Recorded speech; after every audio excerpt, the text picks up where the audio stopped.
Welcome to Forever Exiled. I'm Justin AK Tags. I'm Tyler, Wrecker of Days. And this week we are joined for 248 by Talkative Tri. Talkative Tri, thanks for joining us. Thanks for having me on. I'm really excited to be on the pod finally.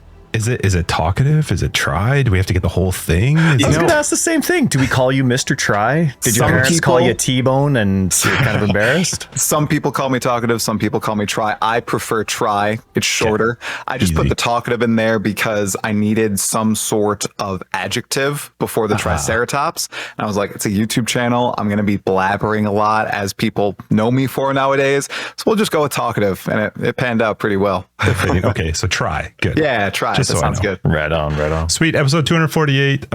First off, big shout out to our patrons. Everybody who signed up, we'll shout you out next week in our normal episode. Patreon gets you access to After Dark. It's a podcast after the podcast where we just talk about more stuff and things. So if you're curious about that, check that out on Patreon. And 248. Here we are with a bud. It's so fun. With the bud. Triple buds. My old gamer tag used to be Try Night Party. So there's a little bit of a... I'll have to tell you why offline, I think. Yeah, but he used to have the Try. Can't be on the live show. That's a bad idea. Yeah, it's an offline. After Dark?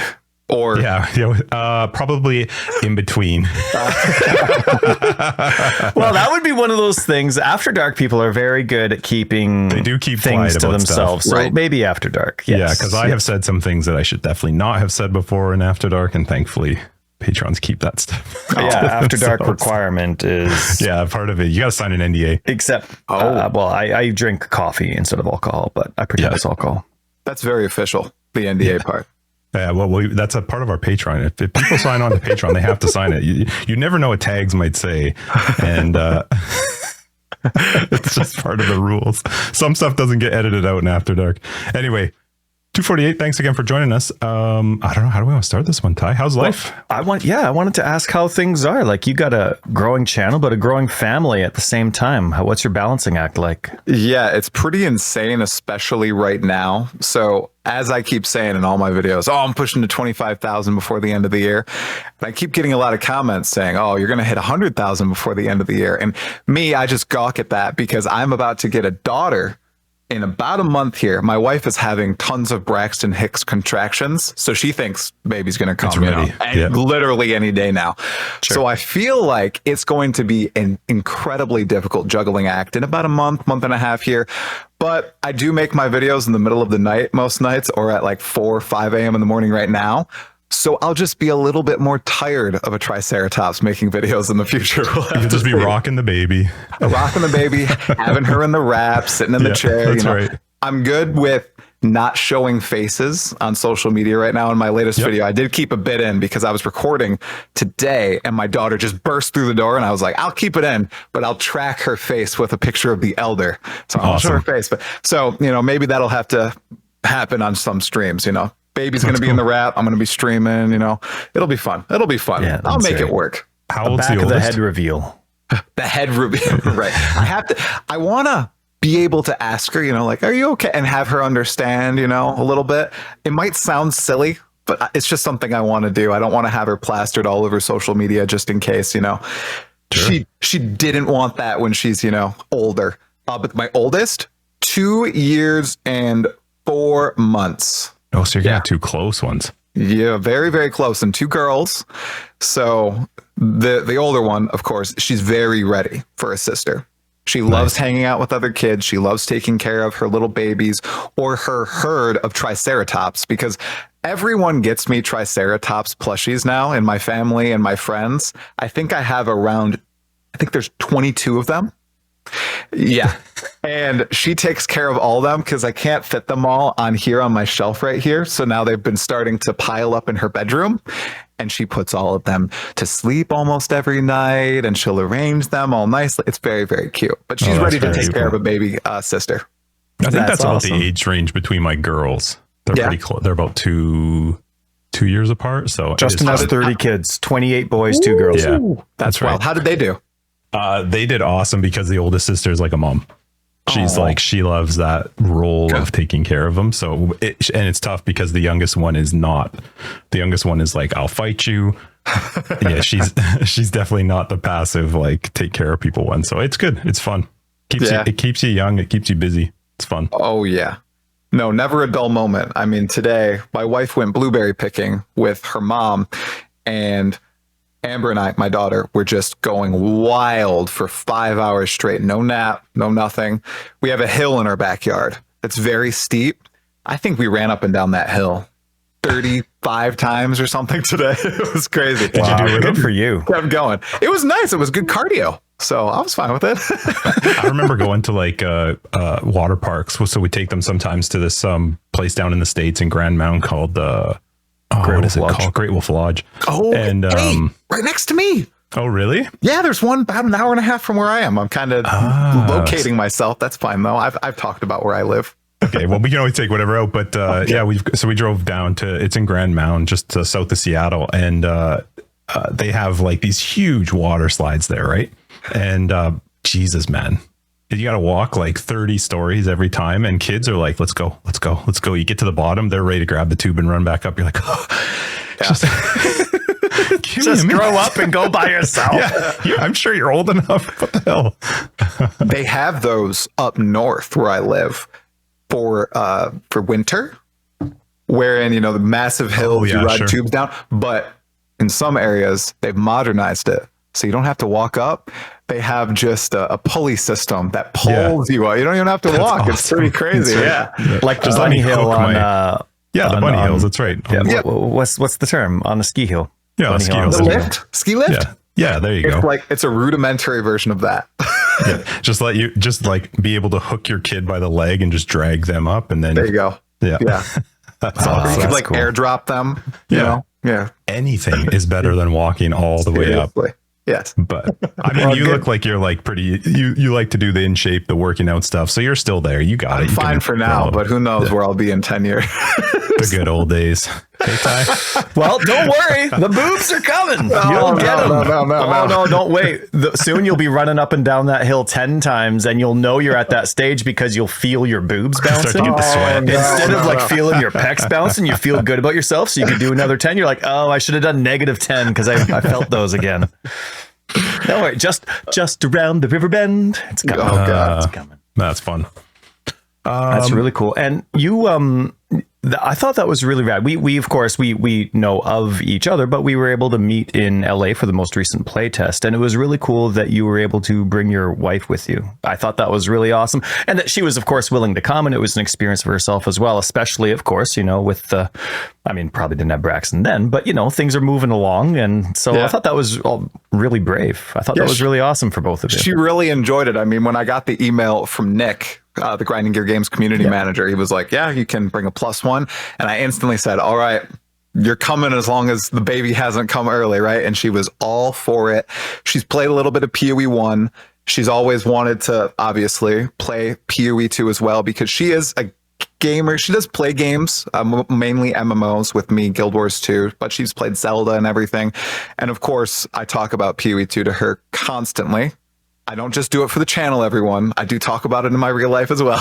Yes. So it's important to love what you do. Yep. And she had a wonderful time playing, which I think goes to how well they've done to adapt the game for an audience that isn't accustomed to playing ARPGs. She bounced from POE 1 very quickly, never got into any Diablo game. I tried with Last Epoch, didn't work there, but she really enjoyed her time playing on a controller with POE 2. So yeah, it was a wonderful time. I really enjoyed it. Does she do other controller games or just on the Switch? She has a Switch, so she's played Zelda. She played some of the Mario, the recent Pokemon games that have come out, but she's mostly in tune with the Zelda ongoing. She plays every new Zelda title. She went back and while she was pregnant with our first daughter, she replayed a lot of the old Zeldas that were transferred over to the Switch. Really enjoyed those. Oh, nice. So, yeah. Ones that she never had played when she was younger, didn't have access to them. Yeah, right. And I never played any of them. No Zelda. Ever. Yeah, you got to be a Nintendo family to get into that, though, right? Like, not as a criticism. I never had Nintendos. We never had that kind of thing growing up. My first console was the 360. So, I mean, from PC to 360, you know, the 3.5-inch floppies of Worms and Commander Keen and all that, but never Nintendo. So it was always my buddies that had Zelda or Mario. Loved them. even just Duck Hunt. I mean, yeah, Duck Hunt. You know, it's always the person that doesn't have Duck Hunt that loves Duck Hunt. Otherwise, the person that has Duck Hunt never plays Duck Hunt.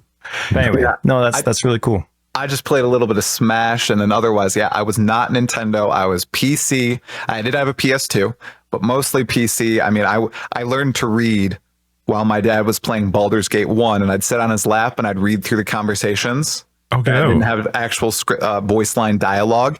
It was crazy. So I was reading those before I actually was reading from books. And then I started playing Diablo 2, I think when I was 4 or 5 with my dad again. I turned out okay. It was fine. Did you play Diablo 2 with him, or were you just? I did play with him. Oh my god, that's amazing.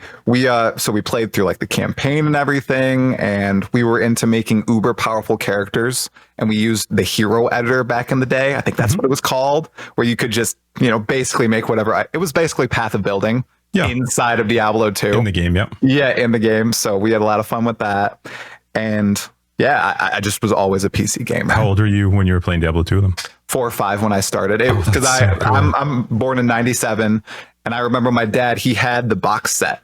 He brought home the box set, and I'd read through that big manual. I think I have it in the basement. It's all torn up. But it was, like a 150-page manual. I love those from back in the day. I want those to return so badly. Yeah. I have the Baldur's Gate 1 manual, the BG2 manual, and I think the Diablo 2 ones. I don't have them here. Oh, you don't have them here? No, I have the. So I like Dark Souls, and of course that's a much newer franchise. Started in 2011, but I have the hardcover guides for each of the 3. Yeah, those 2. And they're totally pointless because the second the game's released, there's a patch, and you don't know this when you buy Dark Souls 1. You do know it when you buy Dark Souls 2 and you buy Dark Souls 3. You know you're blowing that $80, but. It's, you don't care how relevant it is anymore. Now yours is, right? I mean, I guess they started going back to Diablo 2 a bit, but for a long time, that was it, man. That was it.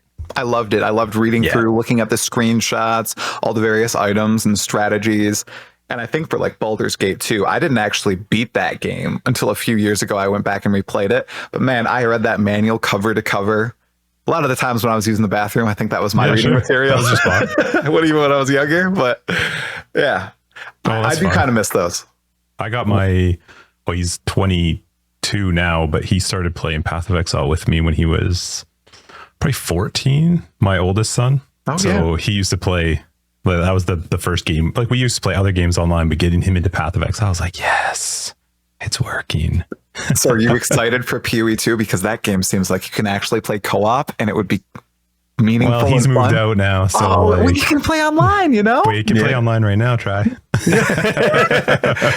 Now, POE 1 is so hard to get into co-op. I've tried to get a few of my friends playing co-op POE 1. It's just different because it's way different. One person zooming ahead, or one person clicks one skill and the whole pack is gone, right? So I don't know if that'll continue into POE 2. We'll have to see. Right now, it looks pretty damn good. I think it'll be interesting to see how the campaign plays out. In POE 1, like if you get into it with a new player, it's more the ramp up and trying to understand, where I think they've done a much better job of that with POE 2. So it'll be interesting to see. I think it's going to be more friendly to introduce to somebody, but who knows? We'll see. Loot filters as well. I regret. I never don't even. I want to shut up about anything else. Okay. Are you ready to talk about like for 4 hours on loot filters? Tyler, because I wanted to ask you about Shadow of the Colossus. You said PS2. Who has a PS2 and never played Shadow of the Colossus? Is that you? He puts his hand up. Oh my goodness! Really? I have not played Shadow of the Colossus. We should come up with podcast gifts and start sending people Shadow of the Colossus. Yes, I haven't played Final Fantasy X either. I mean, I can get over the Final Fantasies because I never really got into them. You're safe there, but Shadow of the Colossus was epic. What did I play? The Lord of the Rings games. Did you say Lord of the Rings? They had that turn-based one? That was really good. That turn-based one was phenomenal. Yeah, there were a lot of actual good movie-turned games back then. Ooh, like them. Yeah. So that's pretty sweet. So I was just curious, what with regards to like your YouTube stuff, why? Yeah. Why YouTube? Like what got you into that? What was it? Because did you do stuff before? Like you definitely blew up with the POE 2 stuff. Were you doing stuff before the POE 2 stuff? Yeah. So originally I got into YouTube because I was passionate about Path of Exile's lore. Okay. Because I'm a big Dungeons and Dragons person. I have written at this point, thousands of pages of lore about my own world, and that's not including session notes and everything for the various campaigns I've ran over the years. And when I started playing POE, I started dripping Path of Exile lore into my D&D campaigns and kind of co-opting or adapting them. So after reading a lot about the lore, I was like, hey, you know what? Kit and Kat Noodle does a great job with her series. One thing she wasn't doing back then, she was summarizing a lot of the lore, going really deep into certain things, not a lot of speculation. I thought, hey, why don't I do some lore theories on POE 2 and see what people think of them? So I released a few videos and they actually did pretty darn well. The biggest of which was, is Xana a villain? And this was back during the 3.9 Conquerors of the Atlas era, when it really looked like they were ramping up to Xana being the next pinnacle boss in some way, shape, or form. Obviously, that has not turned out as of 3.24, maybe in 3.25, though I'm probably not going to happen. So I made those, and then I stopped for a while, about a year. I think I made 4 of them. And then I, right around the time when my first daughter was about to be born, I was like, I'm going to try this again. I'm going to try it again. So I released a few more lore videos. And then I had a realization about, oh, you know what? POE 2, a lot of people have been excited about it, but there's been no talk about this game for years at this point from GGG. What is going on? So I just did a little bit of research and I put together a 7 or 8 minute video essay, completely blew up. And it just excited me like nothing else creatively. I stopped writing articles on my D&D website. I stopped essentially at that point because my daughter had been born. I stopped doing all of my dungeon mastering and everything. So I needed a creative outlet that I could use and I could, do stuff in my free time that could flex that muscle. So I started doing YouTube. That first video about POE 2 was the one that blew up. I mean, I remember posting, I always tell the story. I posted it to Reddit and I was like, oh, it's going to do so well. And I checked on it about an hour later and it was doing terribly. It had like 6 views on YouTube. And then in the morning, I woke up and I checked the Reddit thread, like -30 downvotes. I was like, oh my God. People hate we'll talk it. to you about Reddit too. We get Reddit. We'll talk about Reddit. Yeah, Reddit and loot filters. We can go forever. Oh, yeah, right. And then I checked the YouTube analytics. Boom. 1 of 10, 13,000 views. On my next highest video had probably garnered about 100 views at this point of its lifespan. And I was just like, what's going on here? And then like Asmongold reacted to it later in that day. It just blew up. It was just going insane. And I was like, I'm not going to waste this. Let me be consistent, 2 videos a week until ExileCon. Let's see what happens. And the rest is essentially history. It's worked out very well. So was the plan and the direction always then to just focus on POE 2 related stuff then? Yeah, for the most part, I was going to go with the POE 2 angle because that really interested me. And I saw that there was an opening there. Sure. And a lot of people recently have accurately pointed this out. POE 1 is a very saturated space. There are, your top creators, your mid-tier creators, and the creators who have kind of reached their pinnacle for the type of content that they do. And I realized, okay, POE 2, there's an opening here. There's obviously interest. Let me try to break into there. Let's see if I can do that. And so far I have.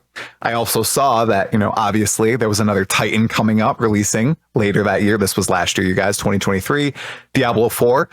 What can we compare to Diablo 4? Let's compare Path of Exile to Diablo 4. See how that goes. Those videos also blew up. So it started as focusing on POE 2, but I obviously saw, there were ebbs and flows with information there and interest. So I dipped my toes into POE 1 stuff like build guides and league starters. But I was like, I don't want to do what everybody else is doing. I don't want to copy anything. There's obviously a formula here. Let's try to break the mold. So I do like silly skits, kind of like Zizarins, but a little bit more unhinged for like league starters. And I do try to keep positive because that's also what was happening in the scene at that time. It was around Lake of Calandra when I started making videos, and everybody that I watched, did not matter who. Not happy. Very negative about the future of the game. That was basically the exodus of GGG from Reddit and everything, and interacting with the community. I hated it because I'm a very positive person. And I thought, okay, I can bring this positivity to the scene. We'll see how that works. Again, it's worked out pretty well. All right. Well, that's awesome. Well, congratulations and good for you. Now, POE 2 one day is going to come out. Yeah. do you have a plan for once, it's no longer a game, your channel may change a bit, or do you have, and you don't have to say, of course, competitiveness and all that kind of stuff, giving someone else an idea, planting a seed, but do you have an idea what you're going to do once the game's released? Yeah, I do have a plan. I do think that's extremely important if you want to actually try to have a growth as a channel on YouTube or as a personality. I do paid media as my real job. Nothing related to gaming or anything. It's in recruitment and employment and everything, but we still have very structured linear plans and fail safes and backups and strategies that we have to embark upon based on what happens, whether it's the industry, the greater market, all that stuff. So I do have that laid out for POE 2 and its release. Right now, obviously, I'm focused on the news. I'm focused on speculation, being summary. I'm going to try to break into the actual creator scene the way lots of people did when POE 1 came out, and kind of what DM did with Diablo 4. Some people listening to this may know of Darth Microtransaction. He kind of blew up in popularity when Diablo 4 came out.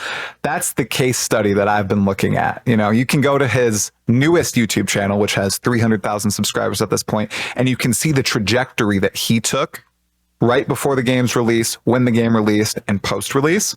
A lot of it, of course, has to do with how that game was received, what happened to the game and its post-game updates, how the community was reacting, right? But you can still kind of see the style of video that he was going for. And for me, that's what I'm going to try to do as well. As we talked about before, I have a family, I have a house, I have a real job. This isn't my full-time thing. So even though I would love to do deep dives into different builds and currency farming strategies and all this stuff, I'm probably going to stay as more of a commentary channel and dip my toes into those things when I have the time to do so. All the classic POE stuff.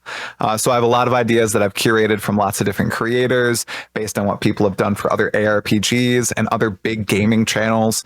I basically have a bank, a spreadsheet of just a whole bunch of video ideas like for pre-release, around release, post-release that I have ready to go, rearing to go. I have this thing that I've been referencing in like some of my videos. You guys obviously can't see it because you're listening, but I have a journal that I write in every single night where I'm curating all these ideas and everything. So I do have like a firm strategy. Whether or not people like it, we'll have to see, because a lot of it relates to me personally. I can't win people over with analysis when it comes to the exact mathematics behind, I almost said mathematics. We get behind builds and what items you should go for, all that. I'm very high level when it comes to that stuff, because honestly, I just play the game and I just enjoy it for as long as I do, and then I move on. I can still talk about the game, right? But I'm not going to be blasting map after map for 3 months into a league and trying out a ton of new builds. Got a lot of other stuff going on. So the short answer is it's going to be really interesting. I have a lot of ideas. We'll see how it pans out, because you're right. It's going to be a completely different environment once the game is actually out.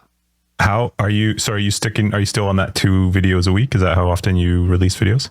Yeah. So that's always the aim right now. Now with the recent event, I was intentionally trying a little bit of a new structure there, wherein I was doing mostly unscripted videos with scripted videos cooking in the background. Because that's what people kind of know me for. They know me for the video essays, for the long 8 to 25 minute videos that are scripted. It's long in some people's, minds, not too long in others. And then I tried the unscripted with the event coverage and everything, because I saw that, one, I really wanted to do that, but I couldn't write out a script while I was at the event or anything. And when I released that first video and then the second video, people really enjoyed the raw reactions. And even though they were a little bit more rambly, my goodness, were they way easier to make. So it was kind of a trade-off.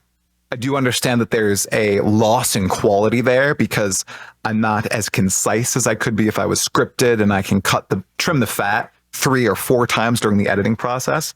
But it's raw reactions. It's easier to make for me, and it takes less energy. And when I have all this stuff spinning around in my life, that's kind of the content that I can make right now. Now, if I ever did this full time, and I hope my employer doesn't listen to this, I would love to do this full time. I would be putting out, I would love to do this full time. It's just, I have to be able to support my family. Like, I'm going to have 2 kids. We might have more kids. I have a house that I have to pay a mortgage for. Keep practicing. You never know. Healthcare, all that. Like, it's a lot. You got to make a lot. right? So if I could do this full time, I mean, I would try to put out the highest quality content possible at all times. Scripted, unscripted, whatever. Invest in everything. This is just what I can manage right now without being burnt out. So I tried for 2 videos a week. Might be more if there's news or if I have ideas to cover. If I can sit down and knock out a video in 20 minutes, record it in another 20 or edit it in another 20, I'll do that. But 2 video is the minimum that I'm going for. And when you're like curating your content or putting your stuff out, are you at a place where you're doing just what you want to do and you're fine with how it is? Or do you feel like you're swayed and, you know, you sort of flow with the feelings of the people that are commenting or making, you know, because that was one thing that we struggled with very early on. Insert community bashing. Well, very early on, it took people a bit to get used to how we were, and our content is going to be what we want to put out. And if you don't like it, there's other content out there for you to get into. But we have talked to other people who have struggled with this idea of like trying to like, you have to alter and change up and do things. So like, do you find you're doing the stuff that you really want to do regardless of the feedback, or do you feel like you're swayed a bit as you're creating content? In the past, I think I was just doing what I wanted to do purely. I had very set in stone ideas. They were scripted. You know, I wanted to do the Blizzard versus Grinding Gear games. I wanted to do the Path of Exile 1 flashback series where I was looking at the history of the game. I wanted to recap everything we knew about PoE 2. Once those cemented ideas were gone, or if they were received poorly, like my PoE 1 flashback series, people say they love that so much. The last episode I did was exactly 1 year ago today, I believe. Worst performing video on my channel ever. It really died. YouTube snuffed it. Oh my God. So I zero confidence to do that series again. I've been cooking the last video for a year now, and it's on the Awakening 2.0. Like it's a meaty video. People probably really love it. People say, why don't you ever do those videos anymore? Well, it's because one, YouTube snuffed it. So I think I'm swayed by YouTube the most right now because I hate it when I put so much time, effort, energy, and I think, oh, this is an absolute banger. I did a lot of work on this. You know, I made sure the thumbnail was beautiful. I have like 25 different title variations right here in this doc, and I'm going to choose this one. Hopefully it goes well. And then it just dies. Oh, that crushes me like nothing else. So I think YouTube sways me the most presently, but then I don't know if we want to get into it, but in the past 2 weeks, we do. I had some community issues. We've been there, so yeah. I feel like I'm talking too much. I don't want to dominate the discussion. We're here to here. talk to you, man. Justin talks way too much when it's just us two. Okay. Yeah. All right. So here's the rundown of it. Because I saw you tweet. And I said, welcome, join us. Oh, okay. So because I saw you say something about that you were going to take some time off of Reddit. And in my head, I was like, you waited this long? Like, right. Okay. Not just as a joke.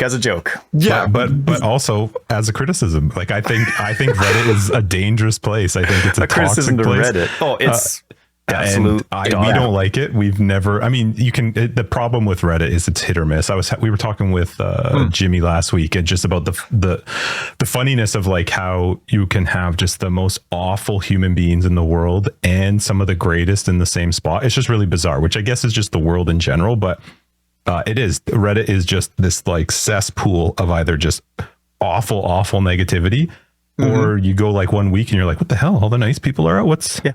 And the echo chambers really hurt. Yeah, it does. How suddenly an opinion that you think in your head is unbelievable. No, only a few people have to hold this. And then suddenly that opinion is elevated to the absolute top of a thread or something. Oh, it just destroys you.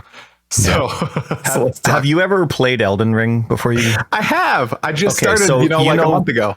You know Caelid, the red area that's to the right. Well, if you just started a month ago, somebody told me about Caelid. They just said stay away from the red area. So, well, no, it's important. It's a very important part of the leveling process for sure. But there's a lake in there and certain enemies in there. And anyway, Reddit's like Caelid, but also getting hit with a bag of dicks over your head every half hour. Every time you open it up. Because were you just big into Reddit was that like, did you find you got growth or traction out of Reddit? Like that was our original reason. We used to get a lot of our growth out of Reddit. But we never cared about growth. So we were just doing it for fun. And then when we realized that it was not a happy place to be and we don't care about the growth from Reddit, it became a lot more peaceful, at least for me. I know Tyler probably struggles with it a little bit differently than I do because I don't post. I'm never on Reddit. I'm never the one that posts it. Tyler, that's all him. But I've never been a fan of that place. It's helped me. Go ahead, open it up. I've interrupted you a few times. Oh, so no, you're fine. Do your thing. It has helped me in the past. I used to get very positive reception there. When I was ask real quick, just when you say you got, well, sorry, I am interrupting you, but it's my podcast, so I'm kidding. I'm totally kidding. It's okay. This isn't my house. Were you in POE? Were you primarily posting in the POE 2 Reddit in the early time? Because one of the things Tyler and I talked about is that we found early on the Path of Exile 2 Reddit was so nice. People were positive. People were excited. And we said in a number of our episodes, like, we really hope that the POE 1 mentality doesn't shift into POE 2 Reddit, which didn't take long for it to happen. But the fact was, in the earlier times of POE 2 Reddit, it was such a nice place to go. I was one of the first 100 members, I think. Yeah. It was so lovely. Everybody was beautiful there. It was the Path of Exile 1 Reddit. I used to post my own stuff there all the time. 90% of the time, 95% of the time, positive reception. My posts would get near the top of the subreddit. And that's where I got a lot of my initial traction with the flashback series, with recapping PoE2 stuff, with doing the Diablo comparisons. It was great. In the Path of Exile 2 subreddit, also same thing, posting my own stuff, totally fine. About 3 months ago, I think I stopped posting my own stuff because other people started posting my content there and talking about me as if I was, some nebulous entity that nobody really knew existed. That's perfect, because you're not allowed a lot of self-promo anyway. It's worked out well for you. Right. So I stopped posting there myself, my own content. I kept posting in comments and talking with people. Great. It was going really well. So 2 weeks ago, on the Path of Exile 1 subreddit, there was a lovely post, and I forget the title of this thread, but it was something, about, Talkative Tri is too spammy, clickbaity, whatever. And it got hundreds of comments. It was upvoted pretty high. I clicked into it early on. There were already some comments that were deleted. There were comments that were not deleted, calls to violence, death threats, KYS comments. So stupid. And then a lot of people were just, angry with my content at being Path of Exile 2 and everything. There were nice people in that thread too, not a lot of defenders, but like, just he's doing YouTube stuff, just whatever. It's fine. That one hit me really hard. Sure. But it was fine. The next day, I posted a video. It was just a regular video. Instantly, I get like 10 or 12 users instantly, right? Posting comments telling me to like kill myself. I'm going to strangle you, stuff like that on my video. I've never banned anybody off my YouTube channel. Boom, boom, boom. In succession, I've received a lot of criticism and crap. I banned everybody. I can't have that. That was okay. I was fine with that. It irked me a little bit, but it kind of washed off my shoulders. A few days ago, like 4 or 5 days ago, get up in the morning, go to my favorite subreddit, the Path of Exile 2 subreddit, right? Everybody's so nice there. Mm-hmm. Top thread. Talkative Tri, and I'm like, oh crap, what's this? What's going on here? I click it, and it's 95% people defending me, being positive, criticizing some of my content, all that stuff. Totally fine. I totally get that. But then there's a 5% of people who are just attacking me relentlessly, saying, oh, I'm just doing this for the money. I'm horrible. My content has gone downhill. It's horrendous. Just all this terrible stuff. And, I closed the thread and, I said, oh, it's not going to harm me. It's fine. I'll just let it go off my shoulders. And then I went to work. And I was in the back of my mind, just lurking there all day. And I kept thinking about it. And then I got off work and I went to go play with my daughter. Still there, snaking around in my head. Watch a show with my wife. Still there. And at that point, I was like, I can't do that. I got to unsubscribe for this because it can't be there bouncing around in my head. I just can't. And it was, and I was trying to get it removed and it just wasn't working. So I thought, okay, you know what? It might be time to stop going to these places, stop looking at stuff about me, because if I can't get these comments out of my head and it's affecting my actual life, well, then something's screwed up. So that is why I've unsubbed from both the POE 1 and POE 2 subreddit. Haven't been there for a few days now because I just don't want to risk it, Yeah, I'm proud of you for many things, but for two things here. One, talking about it and being honest about it. Yeah. And two, actually doing it. Because that is like when you look at metrics, that's going to be a hit. Mm-hmm.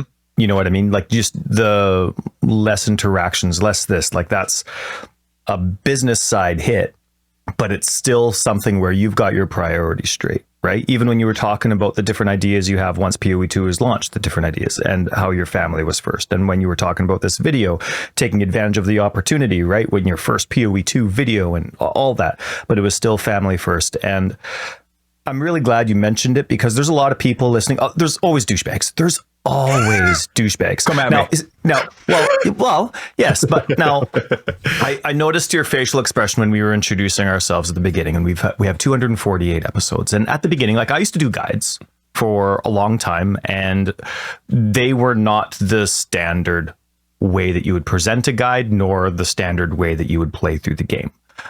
They naturally received a lot of criticism, and that was difficult for a long time to balance the difference between good criticism and jackassism. You know what I mean? And even when now Justin and I, we start a podcast 1 billion years ago, 248 weeks ago or whatever it is, and we, it's new content. So no matter how much skin I personally build up, it's fresh stuff. Right. Mm-hmm. And so, okay, new content, new nerves, new doors opening, I guess you could say, making yourself more vulnerable to a new kind of community, you could say. And so, the feedback and the jackassism and all that, it's back there. And sure, some of it's the same people, some of it's new people that you wouldn't have interacted before with other content. But I can say now that the more you do what you love. Now, this is just my naive opinion. I've done these two things within the community and that's it. And the rest, I've just lived my life. I take care of my kids. I mow my lawn. I go grocery shopping. That's my life. And I also clean the house. Okay. In case my wife's listening, I do stuff. Me too. But right. Yeah, exactly. Right. Yeah. We are guys. We do stuff. I like a clean house. Look at that floor. Hey, I vacuumed this room today. It is very clean. It looks nice. Clean. Yeah. We can almost see the cleanliness between your buff arms and your armpit there. Yeah, that's right. It looks good. But as long as you're doing what you like, it helps narrow the criticism down. Because even if criticism's legit, it might not be the direction you want to go. But if all you want is numbers, it's tough to have that foundation and that baseline. But if your baseline and your foundation is what you love and what you like and where your heart is, even if you have to cut some of the business from Reddit like that, it really helps funnel it. But then it also helps it's a little bit easier to kind of let it flow over. Not all of it does. I know exactly what you're talking about it just like monopolizing your brain. And I really hope some of the haters listen this far into it, because I swear, Justin and I, we have just as many haters as we have lovers. No, we don't. Likers. We don't. But like, I swear they listen in so they can be pricks later on. Yeah. And like they'll timestamp stuff and be like, 38 minutes in, you're still talking about your stupid lawn.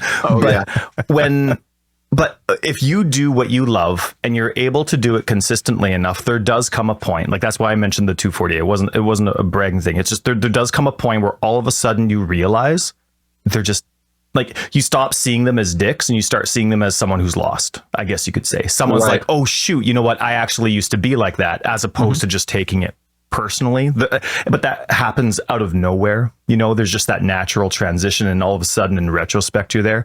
The whole reason I'm rambling about this is to praise you for being honest about it, because other people, they do. There's so many people that wish they could do what you do.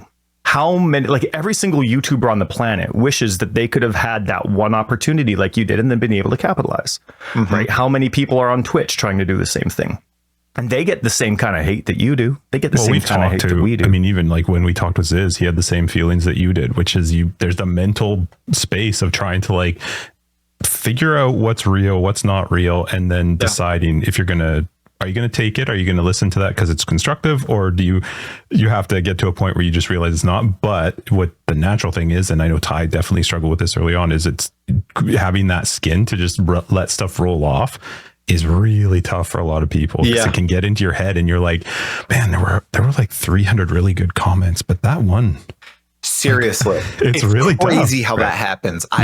It has to be something to do with the human mind, because it's like I can't change so it. easy, right? That's how we're made. Like Yeah. the old I don't know, fable of just I don't know what's called, but like just the whole saying, if you can't say anything nice, don't say anything at all. Yeah, but Right? it is crazy how the negative stuff can stick with you. But for me, I would say good for you on dumping Yes. Reddit, at least for now, or at least until you feel a little bit more comfortable. And if the fact is, if your focus is growth and it's not a big primary spot of growth right now, then I feel like people are going to post my videos there and get, it's going to get I there just anyway. won't look. People will hate me. It's fine. It's better to not know. I used to. The thing is, though, it just upsets me. I won't ramble on too much about this, but when I had like the Jonathan interview, I went there and I was like, "Hey guys, let's collect questions together. You've helped me so much. I want to make sure some of your questions boil to the surface." And some of my questions came directly from those threads from those people. Sure. When we went to the console event, I've never played POE on a console. I've barely played console games. That's another place that I went. I was like, guys, let's collaborate. I know there are a lot of console players on here. People are saying, oh, this is their opportunity to do it right. So let's collaborate. Let's work. I've tried to have that relationship where, of course, I'm capitalizing on the community, but I'm also trying to help them get the answers that they would also like, because I was one of them for so long. The one comment that just upset me, and I don't know why, it wasn't even a mean comment. There was this guy who commented, yeah, Talkative Tri, I see him commenting on Reddit threads. I see him commenting on other creators' videos, on the Path of Exile channel. I see his comments there. I just see him everywhere. What is with this dude? Why does he want so much attention? And I just thought to myself, like, man, I've been doing this for like 6 years. I was commenting on Reddit threads. I was commenting on all the videos, liking all the videos, Right. posting random tweets about it. Nobody saw it. I was doing it on my personal account. I haven't changed. You're just noticing it now because I'm the personality or something, and you're mad at me for that. What is going on, man? Right. Why are you so upset? Oh, it irks me, you guys. I can't. It does. Oh, and it will, and it'll keep. But if I can encourage you, if this, like you said, you want to keep doing this, there does come a point where it stops. yeah. There does come a point where it stops. So hang in there, be I don't positive. know that Remember it ever what stops. Well, It no, becomes they less don't effective. stop, but It becomes less effective. Well, It's right, less right, effective to right. you. It's funny because when you were, I think it was for the console event, I think I saw you tweet or something about putting questions together and you were asking people. And I don't remember if I said this to Tyler or if it was just me, but I was laughing going like, what are you doing? Why would you do that? We talk don't about it in our interact Discord. with people. Like our community, love it. I'll post there whatever I want, because the fact is, I think you're actually probably in the same boat. We don't do build guides. People don't come to our Discord because they want to know about how do I play this skill that you've talked about. Maybe a little bit with Tyler with regards to like the slow-mo build and the ability to play when you've got, some brain issues or whatever that it is. But the primary reason people are there is because they just like the content, they like who we are, and they want to hang out. So those are the people I would like to communicate with. And they're the ones who are like, hey, we're going to go there. What do you want to talk about? What do you think we should ask? When I saw your tweet, I was like, this guy's freaking mad. Like, why? The public? Ugh. No, thank you. Yeah, Well, I only did it because I've only had, for the most part, very good interactions with them up until, guys, literally past 2 weeks. Like I said, I've never shadow banned anyone, never blocked anyone on any social media. And then it was like, and I don't know if it correlates in some way, the past 3 weeks, the past month, biggest month for my channel ever. Watch hours, viewers, growth, monetarily, everything, just way you can look at the graphs. I love graphs. I look at graphs like all day at my day job. I love looking at YouTube analytics as well.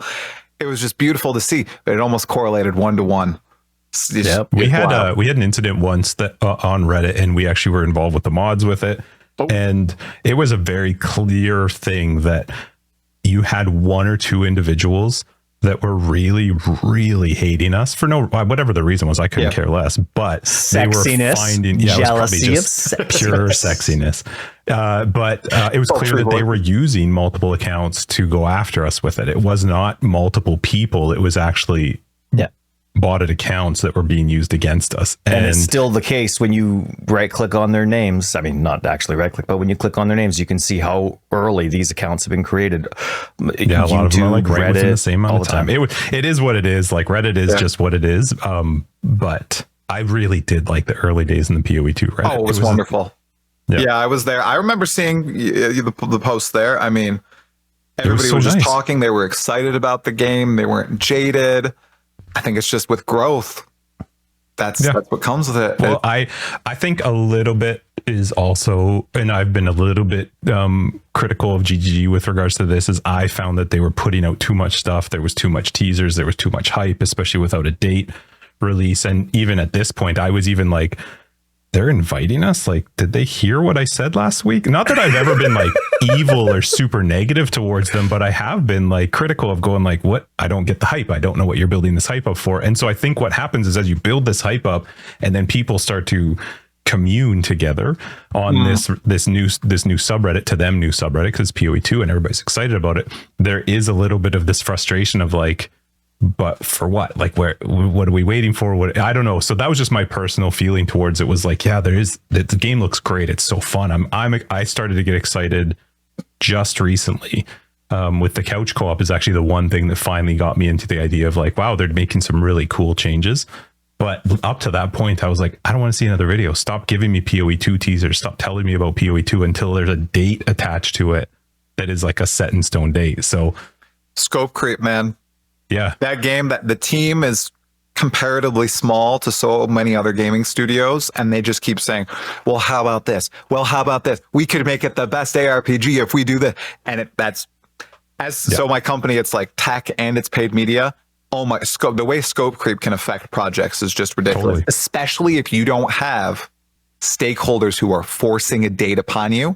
Right. If you have some other service or product that is providing enough value to keep you afloat, you can just keep on extending the deadline ad infinitum. Yep. I don't think that's what they're going to do with this. You know, they said 2024, but anything can happen. I think recently I was like, there's a 10% chance they just delay into 2025. Sure. Seriously, 100%. I could see it. Like another, and unfortunately, we have some bad news in the next gameplay showcase. I could see that happening. Mm-hmm. ExileCon 3 is the 2026 release date. I feel like there's going to be an ExileCon for the official release, and they haven't announced it. They're going to do it a year in advance, right? So, like, you might be right, dude. For us, we both were like, man, we really had such a fun time at the play test with the console. Like, just give it to us like this. Like, I played during closed beta, and during closed beta, they were releasing the acts as you played through the beta, and it was so much fun, and they get a lot of information. Now, granted, back then it was much smaller, so it's probably a little bit easier server wise and for them to figure it out. But the fact was, both of us were like, I would play PoE2 in its current state right now, just Act 1 and 2 over PoE1 for me personally right now. Any day. I agree. Yeah, I agree. 100%. It's so much fun. It is way more fun, and I could play with my wife. She will not play PoE1 anymore. It would be wonderful if we could get into like a new game together that's co-op. I mean, we're probably going to buy a TV for this room to do it on a big screen. Oh yeah! I know, we're going to do it. We're going to do not a PS5 or an Xbox. I don't think we're just going to do a TV, connect HDMI, just do that. What was it? Wow, I was going to say something. I'm adding a note about that for After Dark because I can't say it right now because I'll get in trouble. But you do? No, okay. Reminder. Yeah, I'm making it. I'm making it. His wife doesn't listen to After Dark because she has to subscribe. It has nothing. So my wife. It's not wife related. Christina, chill. You can come see me. I don't think Erin listens. That's my wife. I don't think she listens to After Dark either. What was I going to say? Path of Exile 1, Path of Exile. Oh, release date. Path of Exile 2. Totally having a blank right now. Yes. I think the reason that they want to get this right and not release prematurely is because they have an opportunity they can seize here. They've seen the success of some indie developers who have had no hit games to their name right now, besides this latest. Like Helldivers 2 is a great example of a game that, was basically Arrowhead Studios had Helldivers 1, nothing else before. Massive player numbers. It's fell off now, but if they could keep that momentum going. Sorry? Right. It was Sony's fault partially, right? Yeah. But there are so many different Baldur's Gate 3. They kept delaying that launch date until they were 100% ready, right? And they've had just phenomenal player numbers. I think that can happen with PoE2. I don't think it could happen with PoE1 anymore. I think that ship has sailed. Too many people have bounced from the game. They've tried it. They've tried 10 minutes and they said, no, I'm done. They got past Hillock or they got to Hillock and they're like, I'm done. I'm not going to try it again. With PoE 2, I think that completely resets. I do think it carries some baggage because it's named Path of Exile 2. I think there will be a segment of people who won't try it out simply because it's called Path of Exile 2. Because of the poor title. Right? I almost think like it may have been smarter to name it something else, to get rid of that connotation. Keep everything else the same, but name it something else. Like it's almost confusing, right? Call it Path of Exile, but then change the name of the first one to Path of Exile Original. Right? Something stupid because it's going to fall off real fast. Right. So I feel like they just want to get it right because they can surmount, titans out there with the quality of this game. If it stays at that same level of polish and just fun gameplay, man, it's going to be such a good game, you guys. And as long as it's not 2026. Right. Well, right. Honestly, even if it is, like when you look at GGG's competitors, no. Like that, we're talking personal opinions, but when you look at GGG's competitors from a game, if you want something like Path of Exile, there's nothing else. I know people talk numerically like Diablo is a competitor. It's a totally different game. You play Diablo when you're in a Path of Exile mood, you don't play Diablo. Right, a completely different mood, a completely different itch to scratch. There's nothing like Path of Exile, even if you're playing Last Epoch. It's not, you're not getting the same thing. The absurdity of what Path of Exile is with items and skills and the passive tree.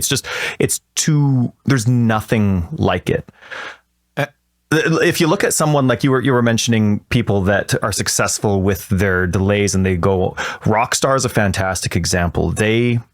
Whether it's now I hate the GTA series, but it's a phenomenal series in itself. Same thing with Red Dead. When Rockstar sets a release date, nobody believes them. Never. Nobody believes it. They know there's going to be another release date coming, and not to believe that one either. It's going to be the third release date that you believe. But how much do you hear about the game outside of that? Almost nothing. True. What trailers do you see? You see one teaser that shows whatever girl in her cleavage and doing something with a cop, and then not like that kind of thing, but getting arrested or whatever. But that's it. And then it says GTA 5, and then you don't hear about it.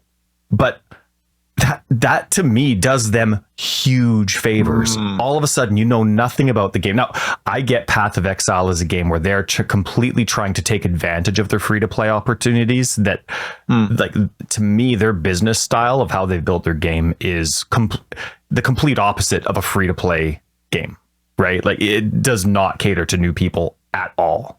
At all. And the default experience is horrendous. Like you look at, like, if you let's say you go delving with the default loot filter, you're not going to keep playing even if you were desperate for a game like Path of Exile. You're turned off right away.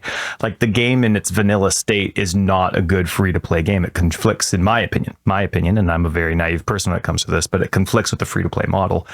So I get where they want to come from with their marketing, but to Justin and I, it's oversaturation. Like, up until the playtest, we were so tired of Path of Exile 2. Like, it was just so, like, I remember there was one comment by Jonathan. I forget who was interviewing him. It was before our playtest. And I think it was, who's the guy in the suit who does acting? Josh Strife Hayes. Yes. Yep. He was asking Jonathan how many interviews he'd done about Path of Exile 2. And Jonathan's like, I don't know, like 3 or 4. And Justin and I laughed. We were like, this week, maybe it's been like 40. You know what I mean? And no, like, they do what they do. But up until the playtest, we were so tired of the game. And it was literally that console announcement, which almost had nothing to do with console, right? It was all about co-op. And then you see all the features they're adding that were going to be cross-platform. And of course, the cross-platform aspect and all that stuff, all of a sudden, that kind of vanished because we see how much more they're doing behind the scenes. That, like, you add couch co-op to a game, your sales are not going to go up very much. You're doing that for fun. You're doing that as a gamer. You know what I mean? Right. Like, and so that's the kind of stuff that really excited Justin and I when we saw that. Like, wow, okay, this is going to be a user first game, which PoE 1 is not even close to. I again think I think it's a result of them screwing up. I think in 2019, when they revealed PoE 2, I think they thought it was coming out in 2020. I think that's basically it, right? I bet they had a release date set internally for 2020, and then something happened. I won't say what. I don't want to get this video screwed over on YouTube. Something happened, and then in 2021 again, when they did that they hadn't said anything for like 2 years. They did another big reveal, And I bet they said, oh yeah, it's going to be later this year, 2022. And then they're like, oh shoot, it's not going to be this year. Oh God. And then they waited another like 2 years to say anything. And now I think they were like 95% confident that they were going to release this year, early this year. And they once again just were like, oh, WASD though. Oh no, we have to completely redo I think it's just seriously just an unfortunate series of events from, I'm going to say something that might piss some people off. Inexperienced. Sorry. Oh, sorry. That was my phone. Tyler I didn't mean and to his interrupt. notifications. Oh, you're totally good. I hope this doesn't piss too many people off. Inexperienced developers, like, okay, so Path of Exile is under their belts, but the scope of leagues obviously gets tremendous, and the way that timing works in PoE 1 obviously has been really wonky the past few years. I don't know how well they're doing at predicting the scope of a project, outlining a timeline, and then committing to it. They shouldn't release things publicly. I think they should take the Rockstar model, right? That makes sense. And I bet that's the way what they would do if they hadn't have screwed up in 2019. And now I think because all these people have connotations like, oh, PoE 1 is suffering because of PoE 2, and everybody expects to get PoE 2 updates every so often to showcase that people are still working on PoE 2. And that's why PoE 1 is bad right now. I know a lot of people think that. I think that they've like screwed themselves into a corner here because just they haven't set expectations properly. And I think that's something that a lot of developers do. I think it's very rare where they actually meet player expectations.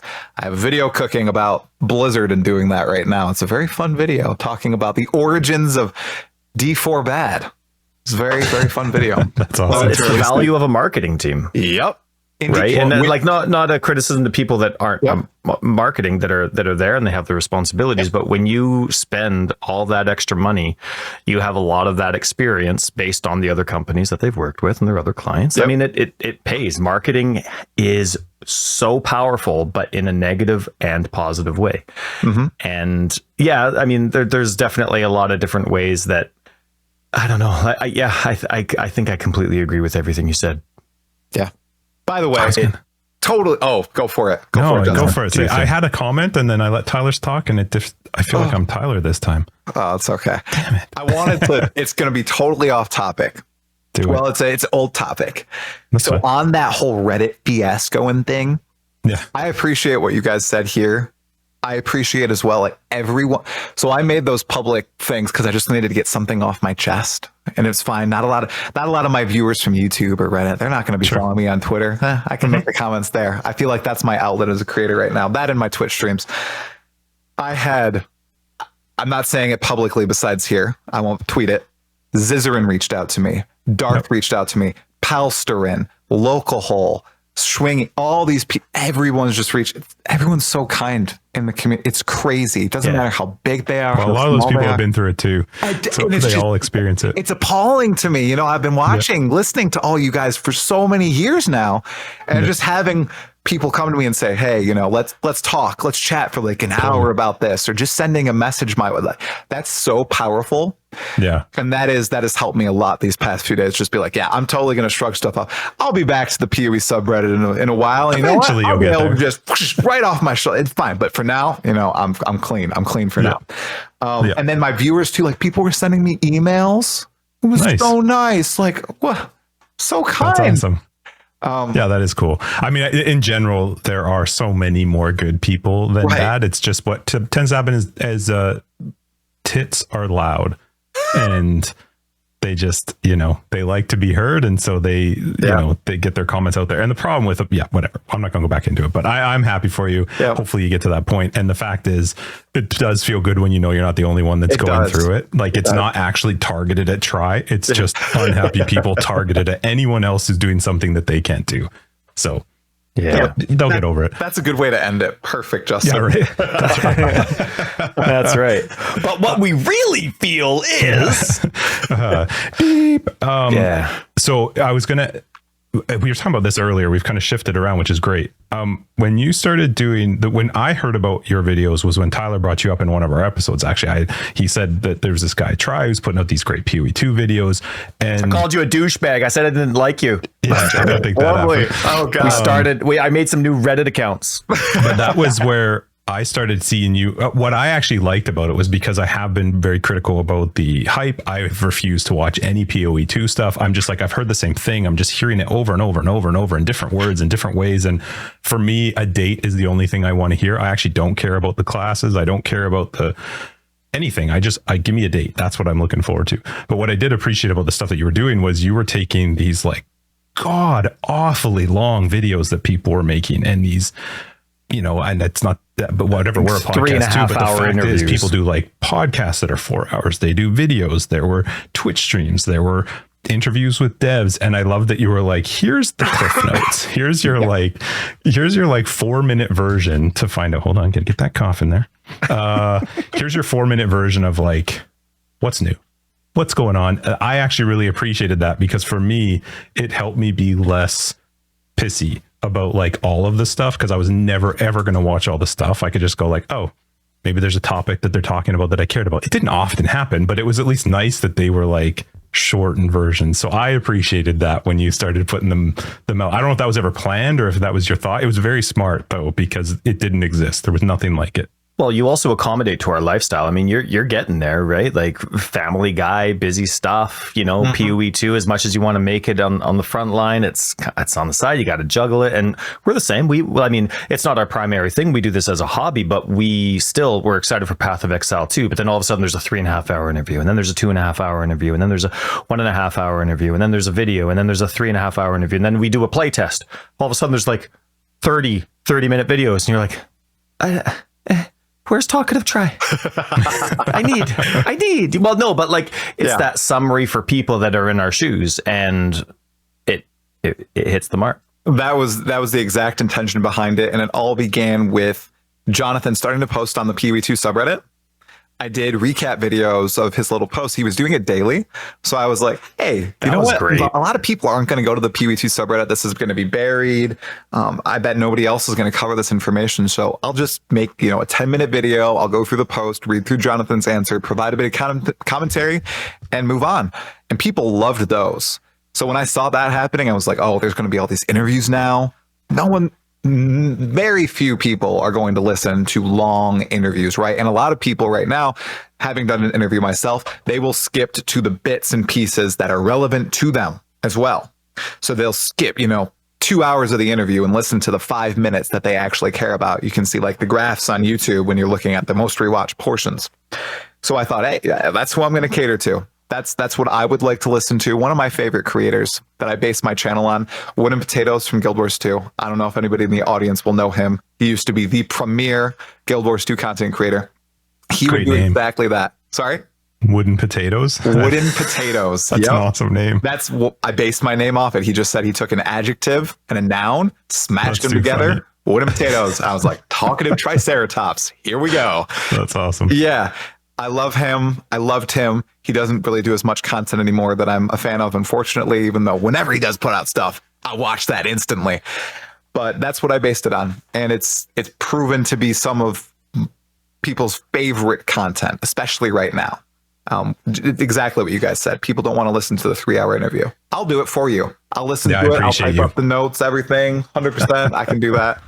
I will like that video. Do you actually enjoy that though? Do you like listening to the 3-hour interviews? Yeah. Like, is that?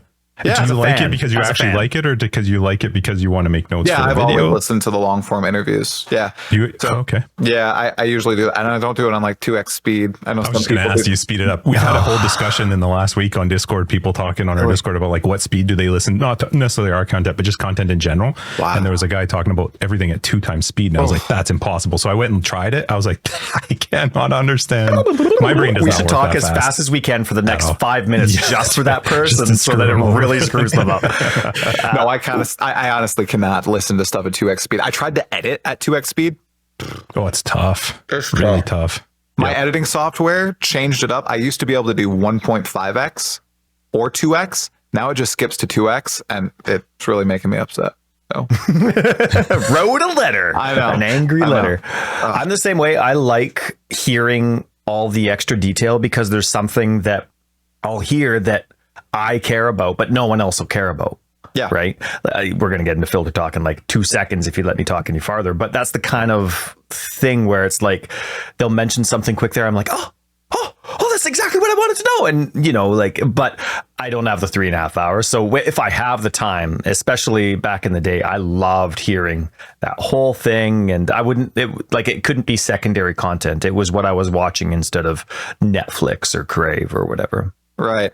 And I try to always insert those little flares and flourishes, you know, the background information. I do like including that inside of the analysis or the summary, because I do think that's important. Like recently, today, I was listening to a little bit of synthesis talk, because I think that the new league, we'll talk about that maybe at a later moment, is going to be a lot like synthesis.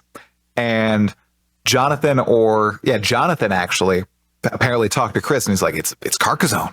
We're just going to make Carcassonne in Path of Exile 1. I don't know if either of you played Carcassonne. I have. Oh, yeah. And I was like, I got to include that when I'm talking about it in the new video that I'm doing. You know, it's so cool to hear the origins of this stuff. Those little bits. Did you play Synthesis? I didn't. No, I started in Blight. Okay, because Synthesis was not great. I know. I watched a lot of videos on it. Yeah.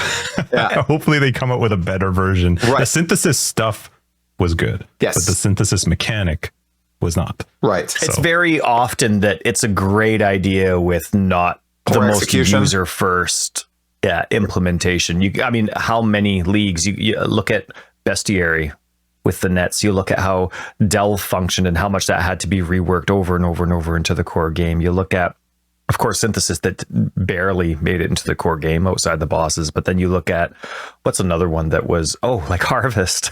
Right. Oh, yeah. How many times did, but there's just so many things where it's like, this is our game. This is what we're giving you. And then it's 6 months later where you get the good version. I actually think that's the one exciting thing about this one coming up, because we can talk about it. You can talk about whatever you want. But so like what they just announced, what is it? 327? 325. 325, and obviously it's the boat there. I think they just love to work on the boat aspect and just keep pushing the boat stuff. It's not a boat. No Come on now. It's a train. Yeah. It's 100% a train. Gelger train.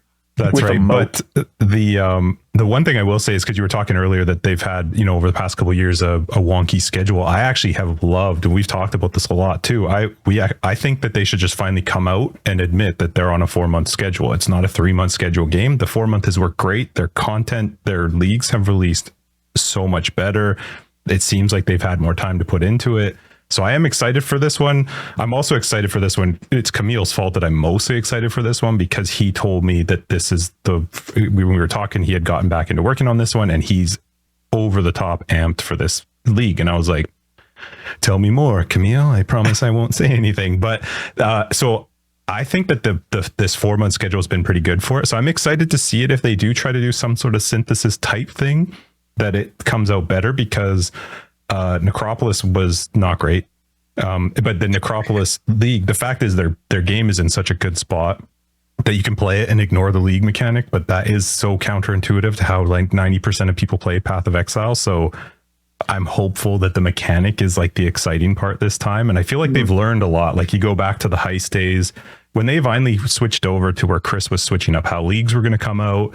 He was much more involved. There was going to be checks and balances. I'm not so sure that still exists, but I actually think Mark's been really good at fixing, just bullshit stuff that should not be in the game and needs to be fixed. And quality of life's gone up. They just announced that auras stay on after death, which is like, finally. Well, see, that's one of those things though, for me, like that's we've been waiting like since the dawn of like that's one of those things that you don't brag about putting in the game. You put in the game in Path of Exile 2, you'll be able to hit one button for all your auras. 2019, that was the biggest cry of the first ExileCon. But I don't know. There's like those little things. Like I get the bragging rights, but those aren't the things you really market. The things that always is kind of like, here's something that always should have been, but using it as like a. I'm fine with that. I think you can use the quality of life stuff that maybe. Well, the fact is, would they just never do it? Like, no, I'm not saying don't do it. I'm just saying don't brag about finally putting it in the game. I think brag. I will take bragging over the dumbest stuff in the world over another POE 2 like tease. Did you guys see that it's gonna come with nerfed auras most likely? I didn't actually read anything, so I looked at a picture. I'm a picture guy. Tell us. What are they going to do to auras? Well, I didn't notice it. People in my Discord did. Determination is giving 50% less armor than it usually does. Was that the only change that they said? That we saw. You see it in the tooltip. How did they see it? Because they hovered over the determination tooltip, and people are like, so the number was like, man, they're sleuths, man. Holy crap. I didn't notice it. I tried. I was like, oh, he's using a lot of chaos skills. Maybe something chaos related. You know? That's my analysis. That's right. But interesting. Yeah, I'm excited for it too, and I agree with you on the 4-month schedule. I think that they should just stick to that, especially if they want to keep pumping out POE 1 stuff. Once POE 2 hits, just do 4 months. You know, I think all the leagues have been high quality. The only miss for me in terms of the mechanic really has been Necropolis, because I didn't like the grave crafting system. I thought it was just too much micromanagement, but everything else has been pretty awesome. Affliction especially. I loved Affliction.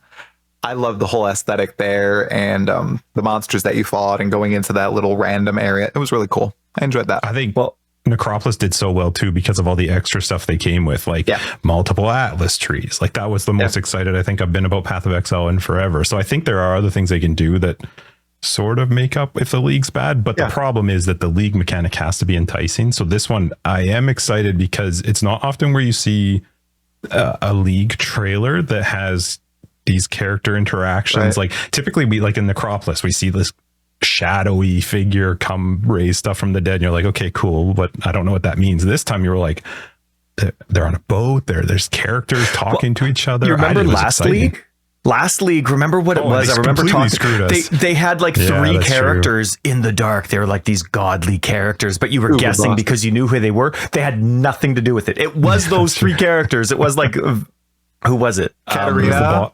Alicia, and the Liches, right? And they just like, you know what? We just thought they were cool. We just thought it looked cool. They had nothing to do with the league. Up yours, GGG, up yours. But then we go to Path of Exile, the playtest, and there's these really cool statues there where skeletons are getting impaled from their ass through their neck. And we're like, wow, that's really cool, gross, and disgusting. I love it. Let's take a picture. And then that ends up being something that's not just a skill, but a skill we're not allowed to talk about until a week after we get back. Right. And so, you know, they do a good job at like making you mad, but they're making you so stoked that you forgot you were mad. And it's wonderful. Yeah, Camille, by the way, I have to bring this up. He told me the same exact thing, Justin. I was talking to him and he was like, yeah, this next league music is amazing, man. I'm so proud. So this music must be wild because he's talking to everybody. Well, he hasn't actually worked on any of the Path of Exile 1 leagues. It's all Path of quite a Exile long 2, time right? now. He's so into POE 2, and Camille Jr.'s taken over and he's doing awesome. Yeah, Michael. Yeah. I mean, the Forbidden Sanctum. That's right. Oh, love that music. The which one? The Forbidden Sanctum music. Oh yeah, so good. I love that. Yeah. Maybe what Camille is saying is he's finished everything Path of Exile 2, and it's just around the river bend. I don't think it's that. I think it is just. I think that's exactly what it is. It's a lot of hopium. Yeah, that's definitely a lot. But I'm just excited. It's not often where he's hyped for a league in that regard. Like there's other things that usually trigger it. So to have him back working on the music for it is like, for me, that's exciting because I love that part of Path of Exile. I love that part of him. He's so fun to talk to. So I'm excited to hear it. And even just in like the tiny trailer, there's just an epicness to the way they do their music. Like they're just so good at it. So my wife said it sounded like Pirates of the Caribbean. That was her initial vibe. I thought it sounded like Age of Empires for some reason. I don't know why. Do you play Age of Empires? I've played AoE 1, AoE 2, and AoE 3. AoE 3 the most of all of them. You haven't touched AoE 4? I have not touched it. No. Oh, it's good. I'm very excited for Age of Mythology Retold. Oh, are they doing it? We loved the mythology. We did LAN parties with the original Age of Mythology. Oh, that was my game. They're releasing it with completely updated engine, dedicated online servers, all that stuff. September 4th. Oh, really? Oh, yeah. We got very big into AoE 4. We still play it. It used to be once a week until... It's very good. Yeah. And they made their console version cross-platform. Oh. And they did a very good job with it. Yeah, they're cross-platform. Very good job. Tyler likes to play that way, so... But it is good. Part of our conversation about talking about how you can nail it your first try when we were referencing Path of Exile 2 doing this. So, can I talk about your wife? Sure. Well, no, we were talking about the new player experience for a long time. And to kind of like really stick into the gameplay of PoE 2, we were at the playtest. Your wife came, and she's, of course, somebody who's relatively, I don't know, well versed in the new player experience. Somebody that you can easily reference to understand not what you think a new player would go through, but what a new player does go through. And then you were right beside her for Path of Exile 2. Can you explain maybe what it was like from your perspective? Because we're all fans of Path of Exile. Like, even if we don't end up liking Path of Exile 2, we will be happy if GGG is extremely successful with the game, even if it's not for us. But can you explain maybe what it was like for her from your perspective, or maybe from her perspective, the differences as a new player from 1 to 2? Yeah. I'll split it into 2 sections. We'll do gameplay, and then we'll do the actual experience. So gameplay wise, wow, was it way easier sitting next to her on the same screen to explain all the different interacting systems, whether it was actually stepping into the game and controlling your character, to equipping items and looking at your various skill gems. I could pull it up on my side. I could like show her my controller, exactly what buttons and everything. And there were pointers and everything that she could read through. The tutorial experience so far in PoE 2 is far more in depth than the one that you get in PoE 1. And it's far more intuitive, especially when it comes to the skill gems and everything. You know, when you get your first uncut skill gem in PoE 2, I would see that almost as one of the most complicated moments for a new player, like in PoE 1. If they have a repertoire of different skill gems and you hover over one and there's like 3 paragraphs of things that it does, and a lot of it is just numerical values, and you're like, oh my gosh, what's going on here? There's no definitions, none of that. When she got hers after clearing the first boss, the Miller, and she hovered over the skill gem, clicked on it, and then was opened up with all these different options. There were definitions, right? But there were also pictures, there were videos, there were explanations of all the different keywords. And if you're playing Path of Exile, you know, you can be you don't have to be a technical person, but a lot of people who will play PoE 2 are probably going to be like, you know, into that sort of thing. She's very technical. She loved being able to see the different keywords there, exactly what they do, going down the keyword rabbit hole, seeing the explanations from the game developer's point of view, and then kind of turning to me and being like, okay, what could we do with these together, right? It was very cool to see that moment occur, like just playing co-op together. And she's never even played the game, right? Like that's usually something that I would think about, right? I'm like, oh, how could I make this be a broken combo with some skill? She was already doing it because she was seeing what the skill did, exactly how it was defined, what the game dev wanted it to be, and then thinking about it, what she wanted to do with it. It was very, very cool. Everything was very intuitive. I was shocked, because that's not how it happened in PoE 1. Not at all. Gameplay wise, I think it's extremely intuitive. And even without me there, I think she would have been able to figure it out as someone who's never really played an ARPG, because the system was guiding her along very well. But because I was able to sit there and show her the various controller buttons, and because she's never even used a PS controller before, she's never played PlayStation. It's like I was showing her all the individual buttons and the navigation and everything. And so it was way easier, but I think she would have been able to get a handle on it by herself too. Experience-wise, I think that's the part that beats out everything. Like, if we're talking about the pure console co-op, sitting there next to each other playing, I think that's almost unparalleled in all my other gaming experience in recent memory. Like, it was so much fun, even like on the first boss. Like when we were getting hit by something, we'd always have like big reactions and laughing. And when we found an item, we were like, oh my gosh, look at this awesome item. You know, even as simple as IDing an item, and she'd hit like some awesome rolls. We got so excited together, and she was like, well, what do you mean? Well, why are these awesome? And then I could just explain to her like, oh, this is what that one does. This is why that's cool. You got a 6 mod rare item on your first ID scroll to get. This is why that's amazing. It was just super, super fun. For me, as someone who's so experienced in it, just seeing how she reacted to the game itself. And I had one experience that stuck out above all else, and that's something we haven't even touched on about PoE 2. And I don't necessarily know how many people care about it in the current PoE audience, but I know a heck of a lot of people who aren't playing PoE now will care about it. And that's the story and the environment that you're in. Guys, it's so dark. It's gritty. It's visceral. I think that's the one word that I would use to describe it. There was my favorite moment from the playtest is when you're going up to this boss, the executioner, the guy that is supposed to hang you in the opening scene when you choose your character, and the village is burning around you. You've just fought your way through hordes of burning pigs and just lots of angry cultists and individuals. And you're walking up to the executioner's stand, and there's this woman just screaming her head off, trying to plead for one of the prisoners' lives.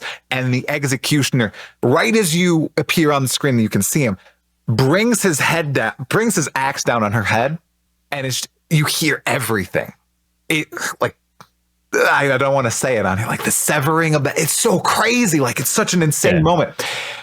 And her head falls on a pile of other heads, and the dude jumps off the platform, says a witty one-liner, and the fight begins. Trying that fight over and over and over. Apparently my wife didn't notice that someone was getting executed. We were probably trying it 20 times. I finally pointed it out. I'm like, man, this is so gory. Isn't this like crazy that this is happening? She didn't see the pile of heads. She didn't notice that was going on. Sure. And once she did, she was just like, oh my God, this is insane. This game shouldn't be that violent. This is crazy. Why would anybody ever like? Right. It's like, Natalie, people are going to love this. It's so good. Yeah. For us to enjoy that, the original Diablo experience with the crow pecking the eye out of the court. Oh, it's going to hit that vibe so well. Just being able to sit there and experience it with someone who isn't a fan of that sort of stuff, and seeing her, raw reaction is just fun. So yeah, that's my tangent. And it's a good opportunity for GGG to get back into that, because POE 1 is like that, but it's such I don't know how to put it. Like, it's a very far-fetched sci-fi. You know what I mean? Mm-hmm. Like, it's just like you're fighting through a beast. You're dealing with nightmare. You're dealing with people being experimented on, with sockets being a part of them. It's just, you can understand it, but you don't really feel it. You know what I mean? And this is an opportunity, but they still love their disgustingness, right? They have like ladies shooting you with the craziest body parts. You go on the way to piety, and it's rivers and corpses. Like, just nonstop. Yeah. Like, I let my kids play a few linear sessions when they were young, and then I realized, okay, I forgot that's actually a crazy amount of slaughtering. Yeah. We're gonna have to change so I'd put them somewhere else. And but anyway, like, it's just one of those things where GGG has a really cool opportunity to do this. And it was nice to hear your description of it, because with Justin and I, with the headsets that we had the game volume so low, we didn't get a good experience of it, because we were trying to talk to each other, right? Yeah. And the people next to us weren't using headsets, so their TV was blaring like crazy. Yeah. And they were in the menu half the time, so it was just the rain. Yeah. Like, really strong rain the whole time. So it was, we missed out on it, unfortunately. So I'm looking forward to it. So it was nice for you to explain that to us, because hang on, let's wait till he gets his headset back on, and then we'll make fun of him. He's taking too long. Now I forgot my joke. Anyway, no, that's really cool to hear. And I really hope that they keep that like darker, realistic vibe. I'm excited for it. Yeah. Yeah. I think people are really going to enjoy the story. And I think, with the way they're telling POE 2's story, a lot of people might actually play through the campaign for the story itself, which is kind of cool. I can't say that about POE 1. With POE 2, the way that your character interacts with the environments, the different bosses, the NPCs, how you're actually dynamically speaking and moving throughout the world, way better than POE 1, wherein you have to sit, you have to listen to the dialogue to actually get a gauge on the story. In POE 2, I think you can just understand what's going on just by moving through the game. You don't need all the extra baggage, and I'm saying that as someone who enjoys the lore, dragging you down.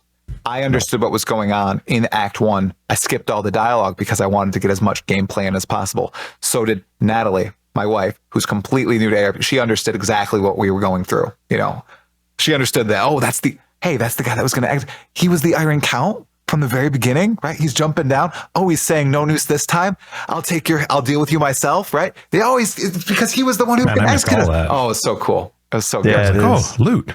Well, you're playing Elden Ring, and unfortunately it's the complete opposite. Did you ever play the Dark Souls games? No. So this is my first Souls-like. See, the Elden Ring, unfortunately, is too far-fetched to even have any clue what's going on without watching a video. But I have no idea what's going on. You're right. Yeah, and you never will. Okay. It gets.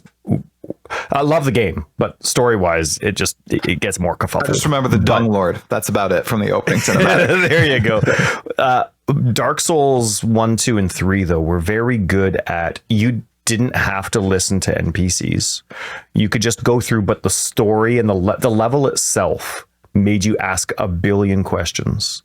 But you also had a lot of answers as you started progressing, just with the level design.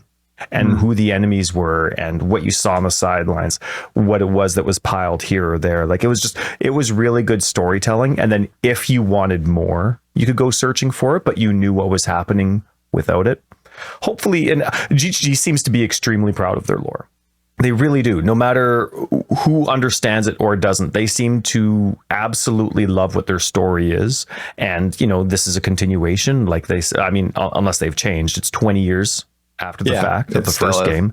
So I'm excited for them, because this is an opportunity for them to take the storytelling the way they want to tell it, not in a way they're trapped to tell it because of 10-year-old technology and systems. Exactly. Right? And the fact that they added to the story in chunks, right? And they could, for example, they're still finishing off the voice acting for all the PCs.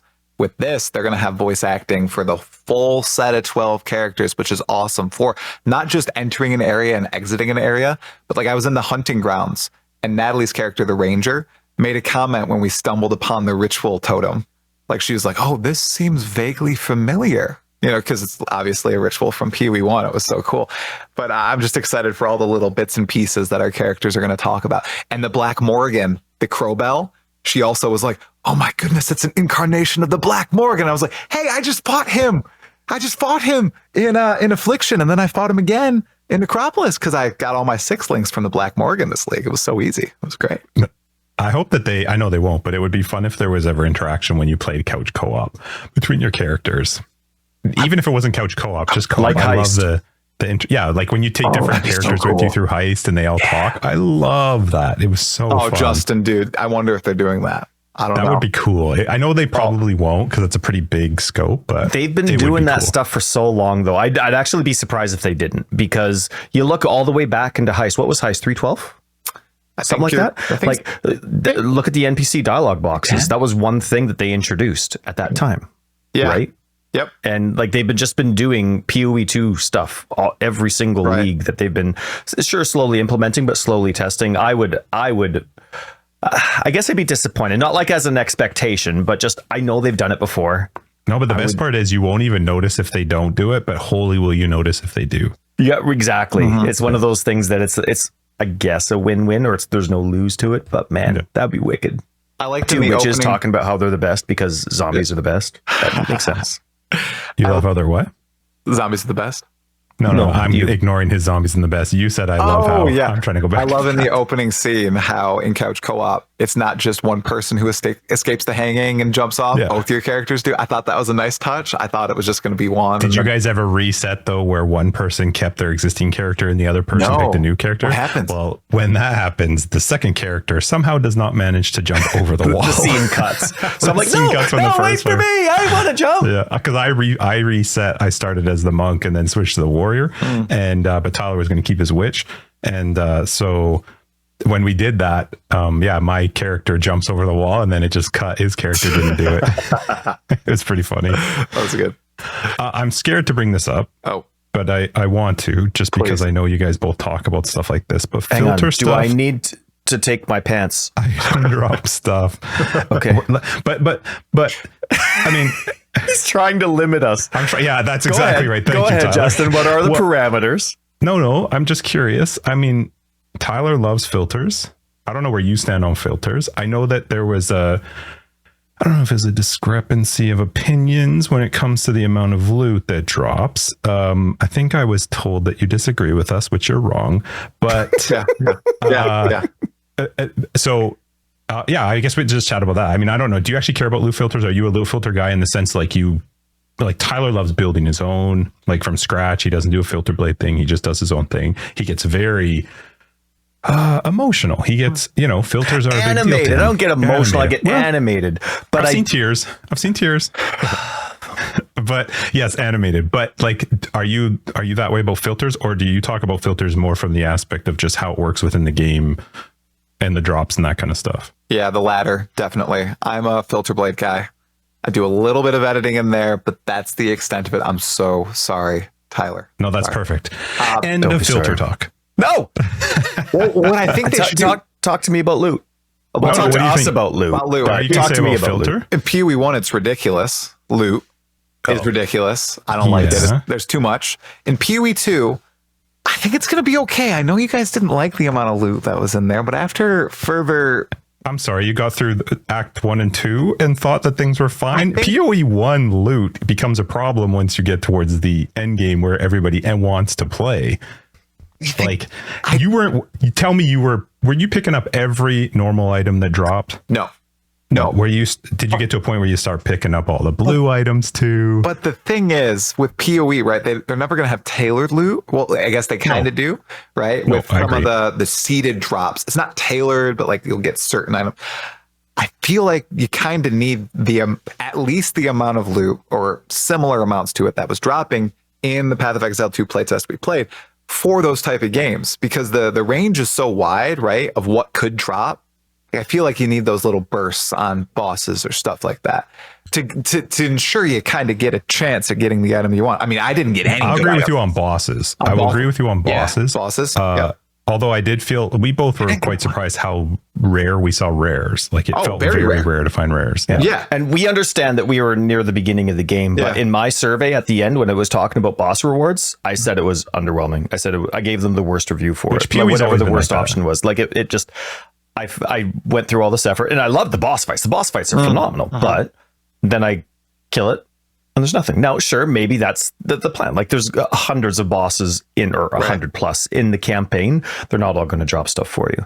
I don't disagree with where you're coming from. It's not like I hate that about the Diablo series. I don't know if D4 is like that, but I know D3 was, where you're just getting gear that's relatively tailored exactly what you need to your thing. It's stupid from an ARPG standpoint, in my opinion.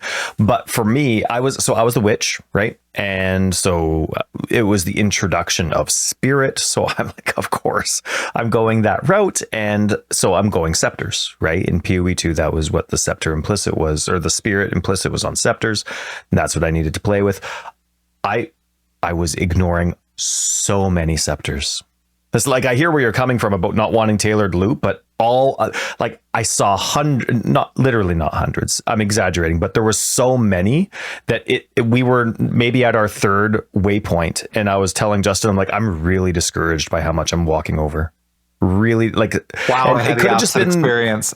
Because Justin had a similar to me, similar to you. He picked the monk and he didn't see one quarterstaff. I didn't even get it made me angry. I'm not gonna lie. It actually bothered me. I was like, just a white one. Just give me a normal quarterstaff anywhere. Got a nice bow for Natalie. She got a really nice bow. Right. We found so many things for Tyler, but I was like, hello? I'm a monk. Am I missing something? Like, I actually started to think like maybe it's not quarterstaff only. Like, am I supposed to use another weapon? I didn't find any rings. I didn't find an amulet. I didn't get any of that the entire time. And I saw tons of amulets, and I was walking over amulets. I got a nice magic amulet, and I was walking over magic amulets all the time.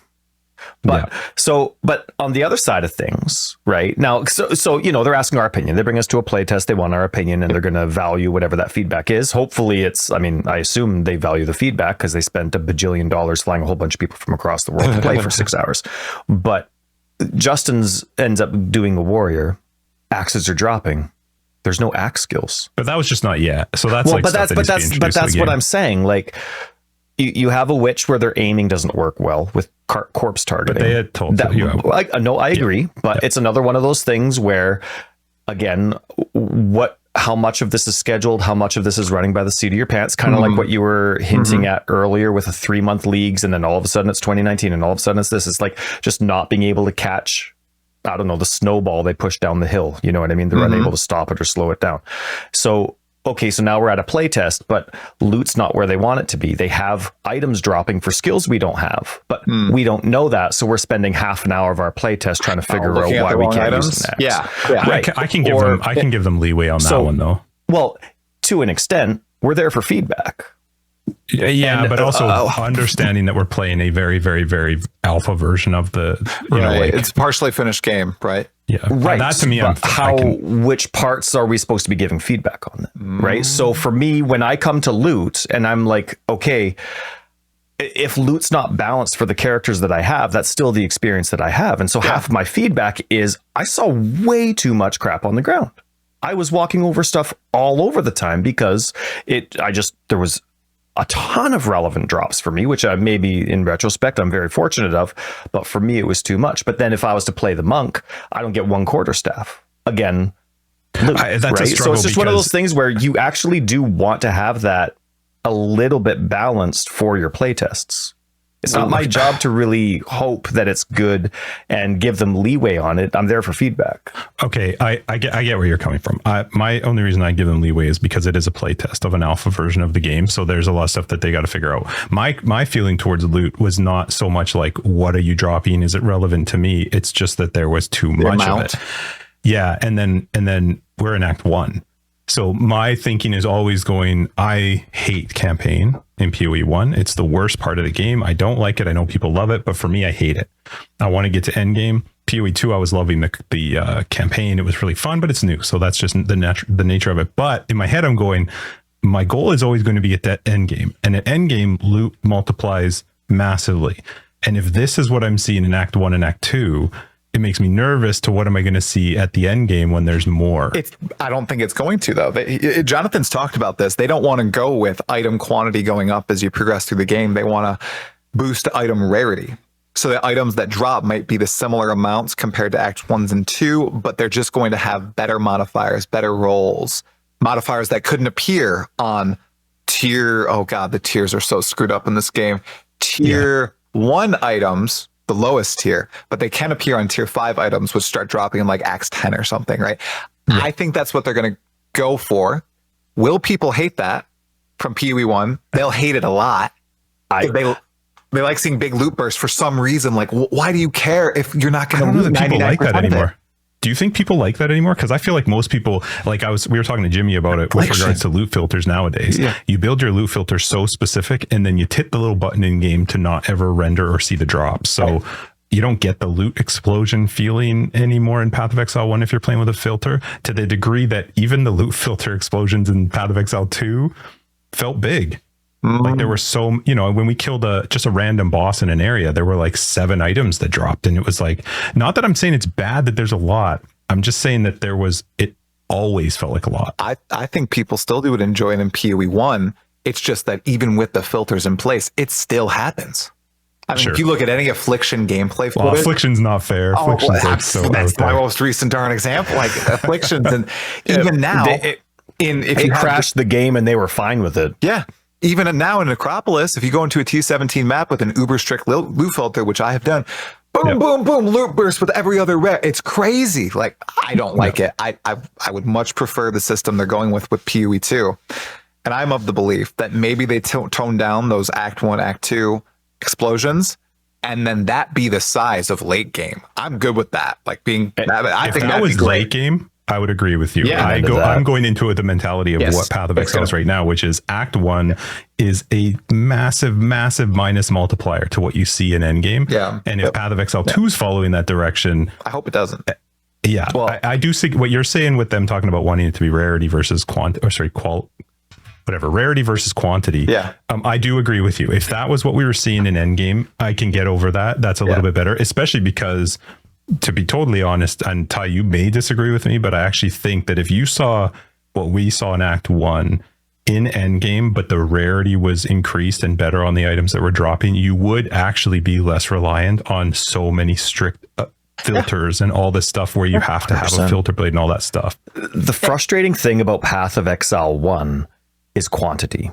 It's the amount of crap. Like the whole purpose of your filter isn't to find something that suits your build. It's to get rid of the 99.9% of the stuff that will never suit your build. And I'm not just talking your build. I'm just talking anybody's build. Like so it's just a very poor design to begin with. It conflicts within itself, right? You have 600 or 700 base types, right? all of them can drop item level or 85 or 86, right? I think, what is it? Belts and boots, their highest tier 1 is 85. Anyway, they can all drop item level 86. But they have a progressive implicit system, right? You have a convening, calling, convening, and convoking wand, right? Staggering, increasing implicit, but for some reason, they can all drop in 86. And then you have a rarity system. So now you have 600 or 700 times 3. I mean, 3, because uniques are their own thing. So times 3, all of a sudden you have way more. But then you have a crafting system with vendor recipes where now there's a reason for you to want 3 medium flasks to drop, or for you to have your chisel, or what's the rock breaker to drop. You know what I mean? Like, then they give all these other reasons, and all of a sudden your default filter that GGG puts out itself is forced to put out all this stuff, and their hands are tied for whoever that poor filter person is. So I get excited when Jonathan says, our hope is that you're only going to not use the default filter for PoE2 just for cosmetic purposes. Our goal is that you will always need to use the default, or that you will be completely happy with the default filter. I love that. What I'm hesitant about is there has been zero acknowledgement from GGG on that aspect in Path of Exile 1. So because they don't talk about it in Path of Exile 1, how, as a fan who's concerned about loot, do I know that they know what the issues are that they're going to fix? My theory is that they're just leaning heavily into Path of Exile 1 as its completely own archetype of ARPG. They're leaning into the crazy loot fantasy. You've seen it with Affliction. Mark Roberts, I think, headed that. You've seen it with Necropolis. Once again, head development of that. I think it's just going to continue pushing in that direction. And PoE2 is just going to be completely dissimilar to it. That's my theory.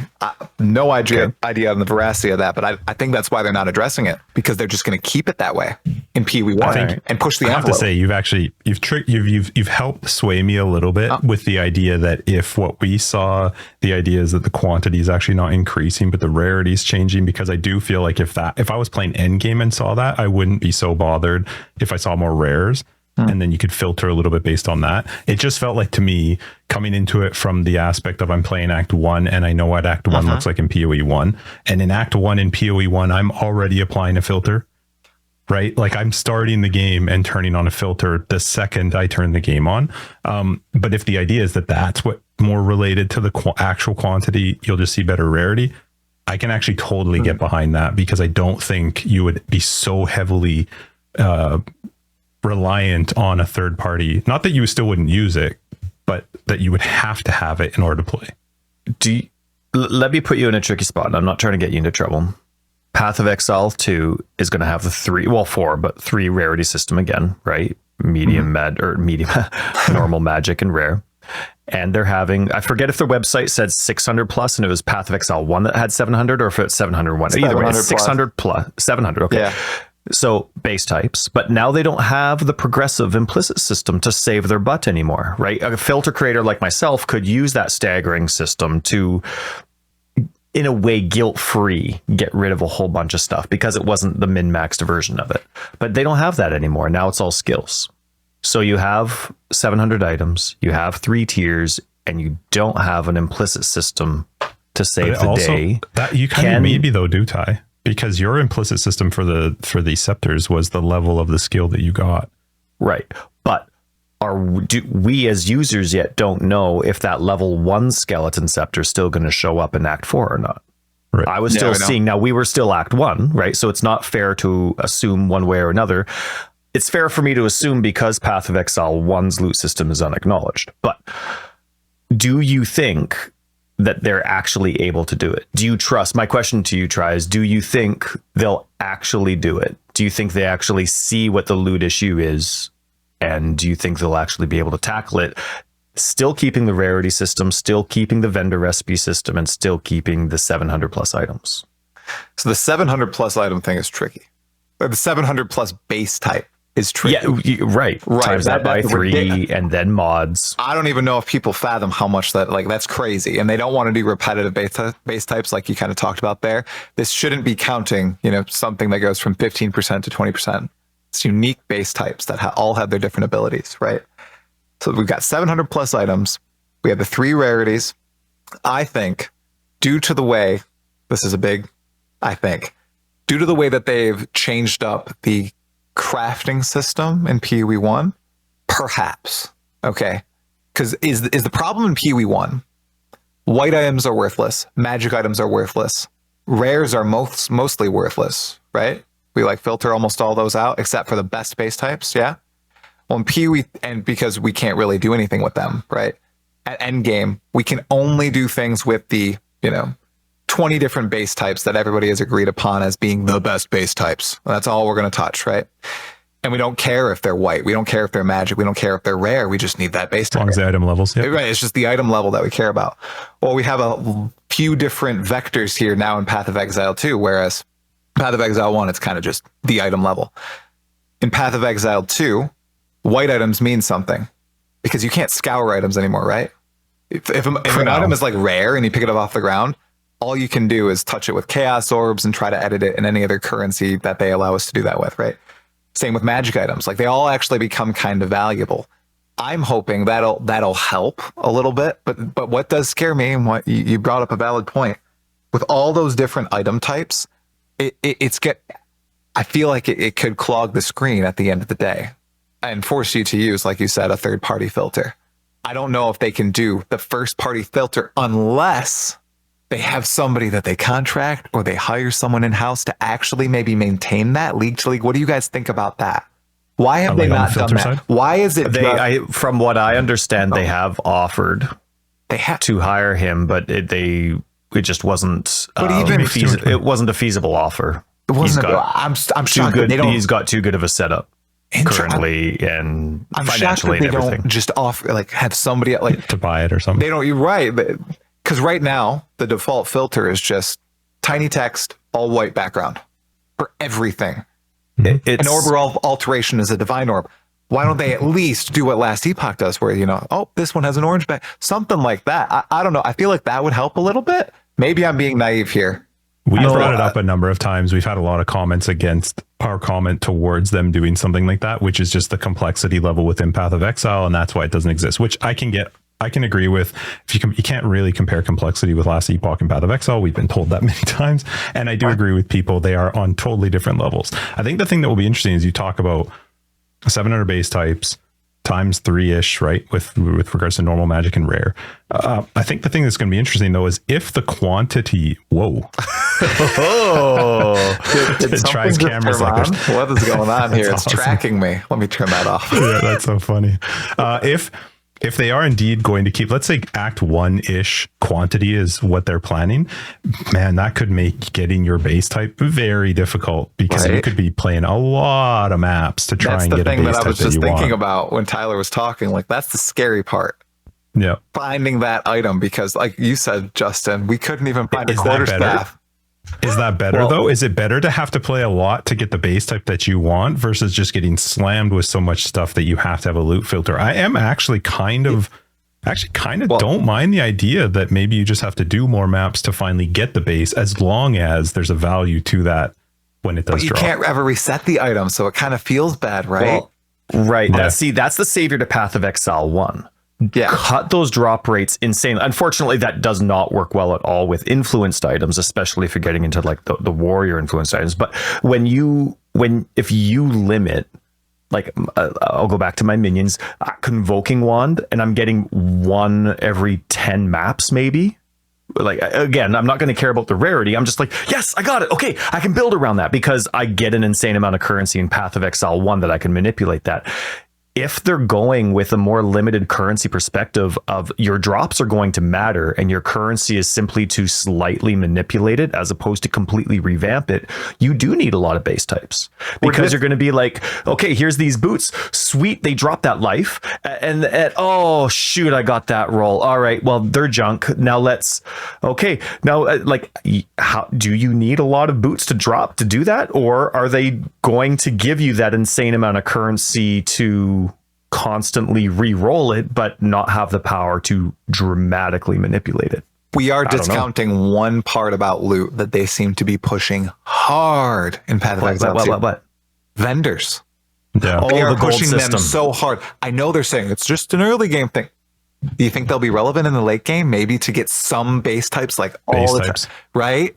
I don't know. I feel like because they're pushing it so hard, I don't think they'll just drop this system entirely. I know they've said that it's just going to be for gambling in late game, but maybe that'll help massage the issue there. Maybe there will be some certain base types that you have to hunt for, like in the Atlas and Path of Exile 1, or you used to have to hunt for them in the Atlas. I think that's kind of basically a nothing There's burger two right now. opposing takes on that then. I mean, you could go the route where you don't want vendors to be that valuable, so you have to have more loot in the game. Right. Or, hey, check those vendors every now and then. Let's make them more valuable. You might only find that base type once every 20 maps with that vendor.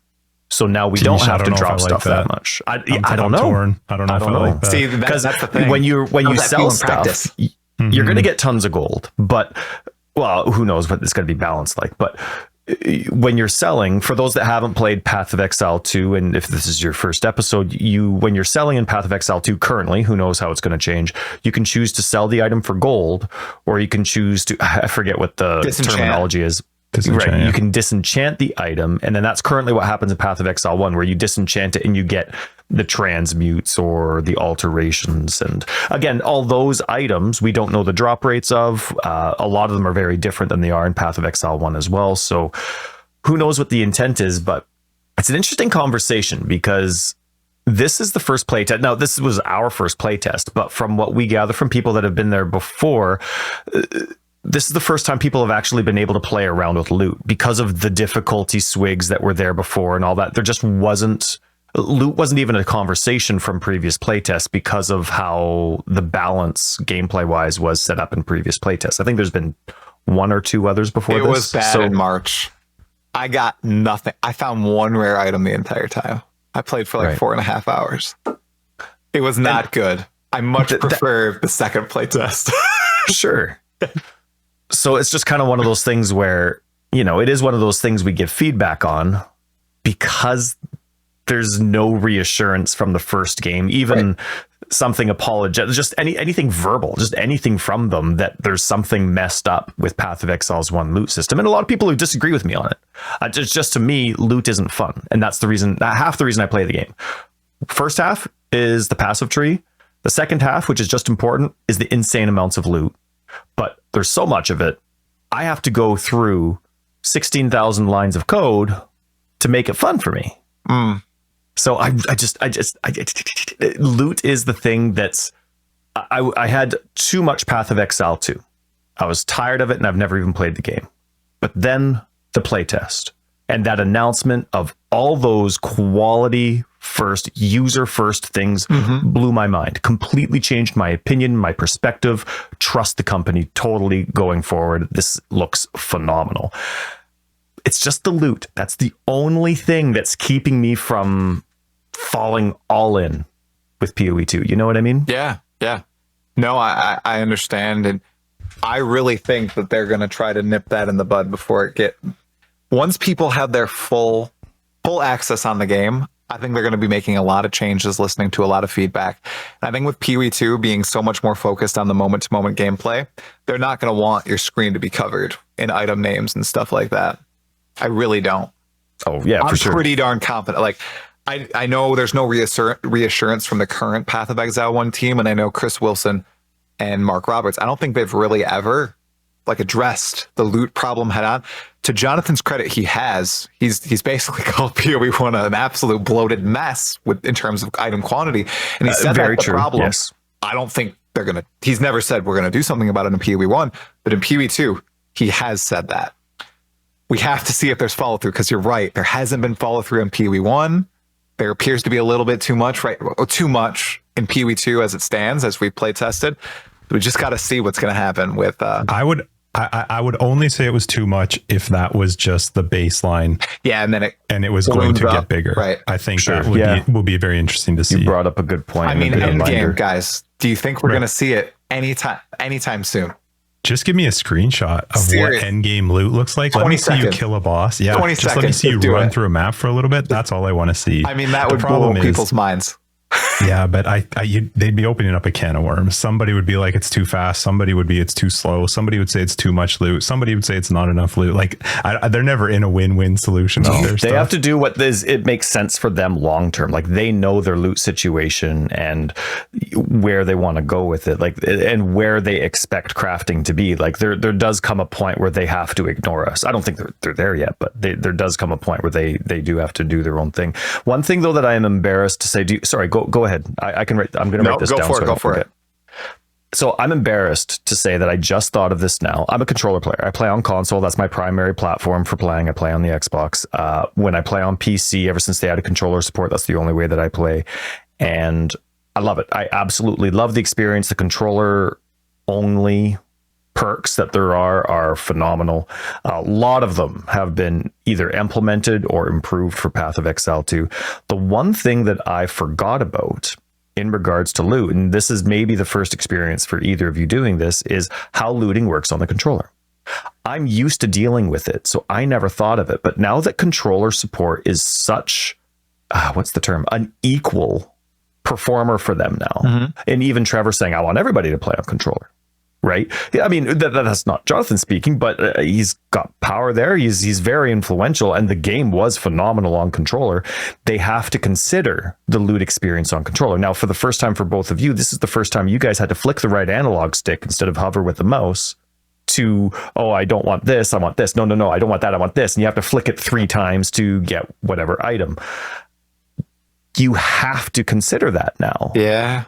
As a programmer, as a very valid way to play, not we're going to throw this on 9 years after release and it doesn't really matter. Now they have to consider that. But now to me, that's not a criticism. To me, with how controller favored that playtest was, that encourages me that loot is going to be under control, because it can't be what it is. You can't have a screen of loot with a controller. It would be hell. Like right now, I will have such a strict filter setting, and there will still be 30 items on the screen, and I can't reach one because just how the game lets me. The list is too big. Do a 5-way. That would be so much fun. I imagine that's very fun on controller, right? I don't know if he's ever even done one. Oh no! Oh God. No! I'm a slow player. But you talk 5 ways. You can talk delve. Even a delve unfiltered finish, it's way too much. And on a controller, if something's to the left, you're screwed. Get out of here. You're never getting that item. Ooh, that sounds terrible. Yeah. So, good point, man. It would be interesting to see. I do feel a little bit better if the idea is push the rarity, not the quantity. And if what we saw was sort of like really seems to be that way, stays there. Yeah. That would be I would be at least better feeling about that, because I felt like for me, it was coming from a Path of Exile 1. And I was like, okay, come on. I'm just running over items now, which is fair if that will get better as you go in the sense of rarity side of it. But it was funny because we even found just even our playtest that magic items were as useful as they are in POE 1, which was almost not at all. They were useful for the first section of us running through Path of Exile, the first part of the act, but then we never really found too much that we were using. We never found anything to alter them. We found a couple alterations, a couple transmutes. Really? I used mine. We had such different looting experience. Like Justin and I'm saying, seem to have, like, I'm watching your facial expressions try. It looks like Justin and I had a completely different loot experience than you did. Very true. Yeah, we found a lot of different orbs that we were able to turn like normal into magic, and it helped a ton. We had, I think my quarterstaff, actually, I got a substantial damage bonus from a really good transmute. I was outfitted in pretty much all blues. I think I had 1 rare. So I was, which I think we were too. We were primarily in blue items. Yeah. I think I got a little bit turned off about the crafting side of it because I got really excited. I got a halberd or something. I can't remember what it was, but I was like, 2-handed is awesome. I'm going to roll on it. I rolled it. It rolled great. Then I went to apply. I was like, wait a minute. What the hell? This stupid stack can only use a freaking mace. I didn't know. I paid attention. But even people called me out laughing about it in the comments. Like, you spend all this time crafting. Yeah, but they didn't have any skills for your halberd. Yep. No axes or anything. But it'll be interesting to see how they do it. I mean, the fact is it's still early, and I think they will use beta pretty heavily for that feedback side of things. So, a lot of changes. It'll be a live game. It'll be insane. Honestly, it'll be phenomenal. No matter all the questions and concerns we may have now, it'll all be fixed in POE too. Yeah, I just want to turn into a bear. I mean, I can't believe they teased that in the trailer and then it wasn't available for the playtest. I was hurting. Yeah. Yeah, I hear you. I hear you. They're saving that. They are. They know it feels good. It looks like it just looks so weighty. Oh, meaty. One day. I was going to ask before we wrapped up, because we kind of went on a few specific subjects unintentionally. Of course, enjoyable conversation, but sometimes we don't mean to get hooked up on one or two subjects. Was there lots else or anything else that you that really like stuck out to you or that you're excited for that we haven't even touched on?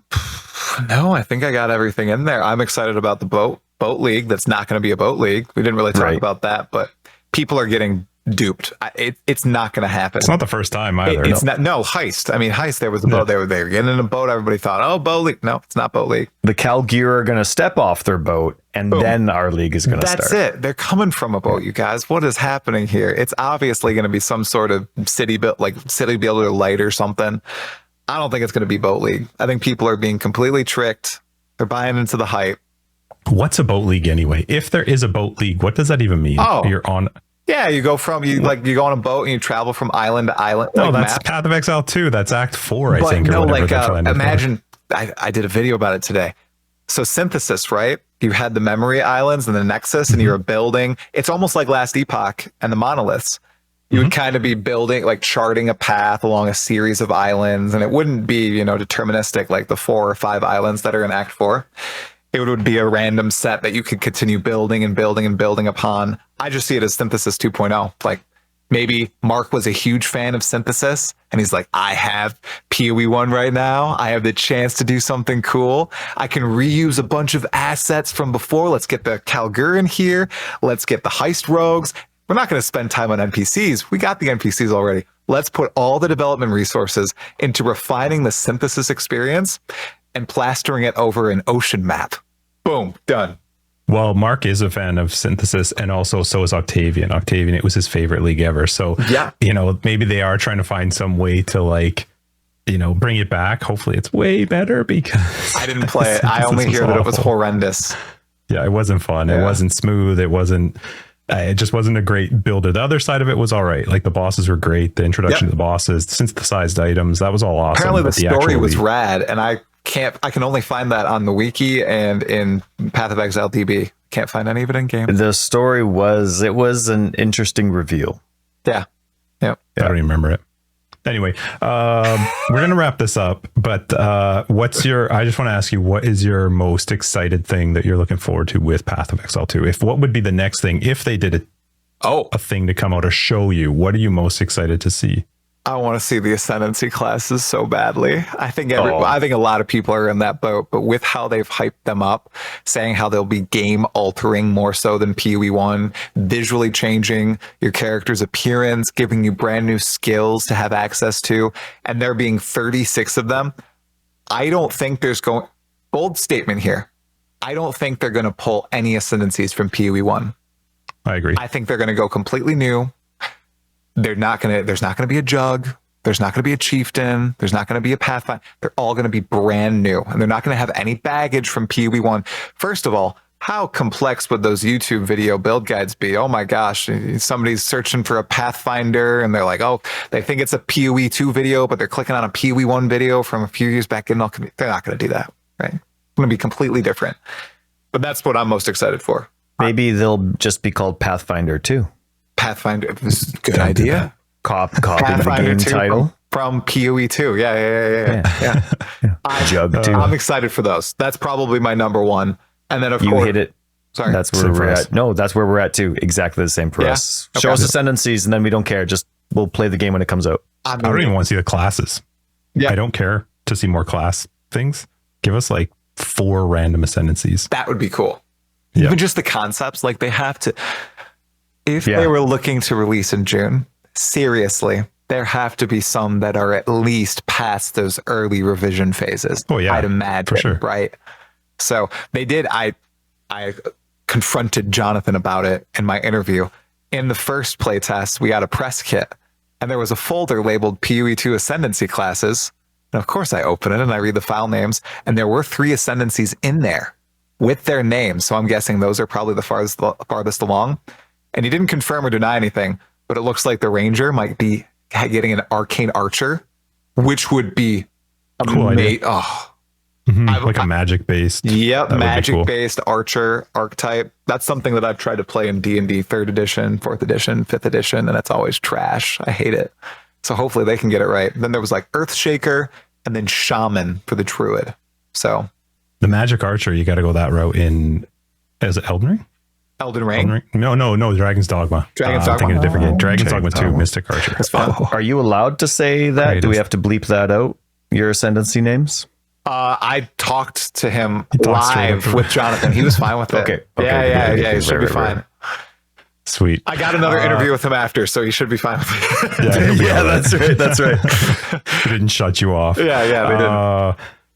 So we're gonna have all of your contact information down below. What can people expect? What's coming out for you with regards to video wise? Yeah, video wise, it's just going to be a lot of Path of Exile 1 stuff in the lead up to 3.25's release. I have some fun history videos planned. My latest series that I'm on right now is the most infamous and famous players from Path of Exile 1's history. So I've been going through the archives, looking at a lot of people that I obviously know about, that I don't know about, and trying to highlight them a little bit in the downtime between leagues and news about Path of Exile 2. That'll be coming out, and I'll be playing some 1.1 for Last Epoch and seeing what's going on there. But it's been a wonderful time. Thank you guys so much for having me on. No, thanks for joining us. It was Our a ton pleasure. of fun. Thanks for making time and staying up so late. Oh, 100%. Let's do it again sometime. We'll do it again sometime, maybe earlier, so we don't make you so tired. Oh, that's fine. I'm good, but I'd love to do it again sometime. That'd be amazing. Awesome. That's And we'll awesome. get you an After Dark, and then we can, Yeah, we'll do an after dark next swear time. and show each other That our way you have nipples. some sleep. All right, that sounds Yeah, good. you can be part of the swearing and all right. the other stuff that goes on. Yeah, I That's usually right. don't do that on my channel, so I'll just go all in. You ever Sometimes seen people ask Arrested that when we Development? first start. Say again? You ever seen Arrested Development? Yes. Not Okay, the you know last the parts? season. I don't think this is the last season where Buster, he starts going off about his mom. It's just this nonstop. Yeah, we do. Yeah. Yep. Yeah. Well, you're actually welcome to do that on the main episode. We just didn't get around to it, but you can save it for After Dark I if you do it don't want your myself. kids to listen to it. Right. I get called out by my daughter if I swear, so I try to be careful. I get that. Let's wrap this up. 200 and whatever, 48, I think. Forever Exiled. I'm Justin AK Tags. I'm Tyler, Wrecker of Days. Try. Thank you again so much for hanging out with us. It was a ton of fun. Of course. Yeah. Love to do it again. Sweet. Patrons, we'll catch you in After Dark. Everybody else will see you next week. If you're looking for more information, you'll find Try's information down below. We got a website, foreverexiled.com. We're on Twitter, foreverexiled82. We have a very fun Discord. Pop in there and say hi. And Patreon's other way to support the podcast. You'll find them down below and on the website. Listen to that at 2 times speed. Yeah, that's right. I'm gonna get in Don't and say that. he sounds just like those radio If you take this drug, commercials. this drug, side effects could include. That's right. Anyway, thanks again, man. Of course.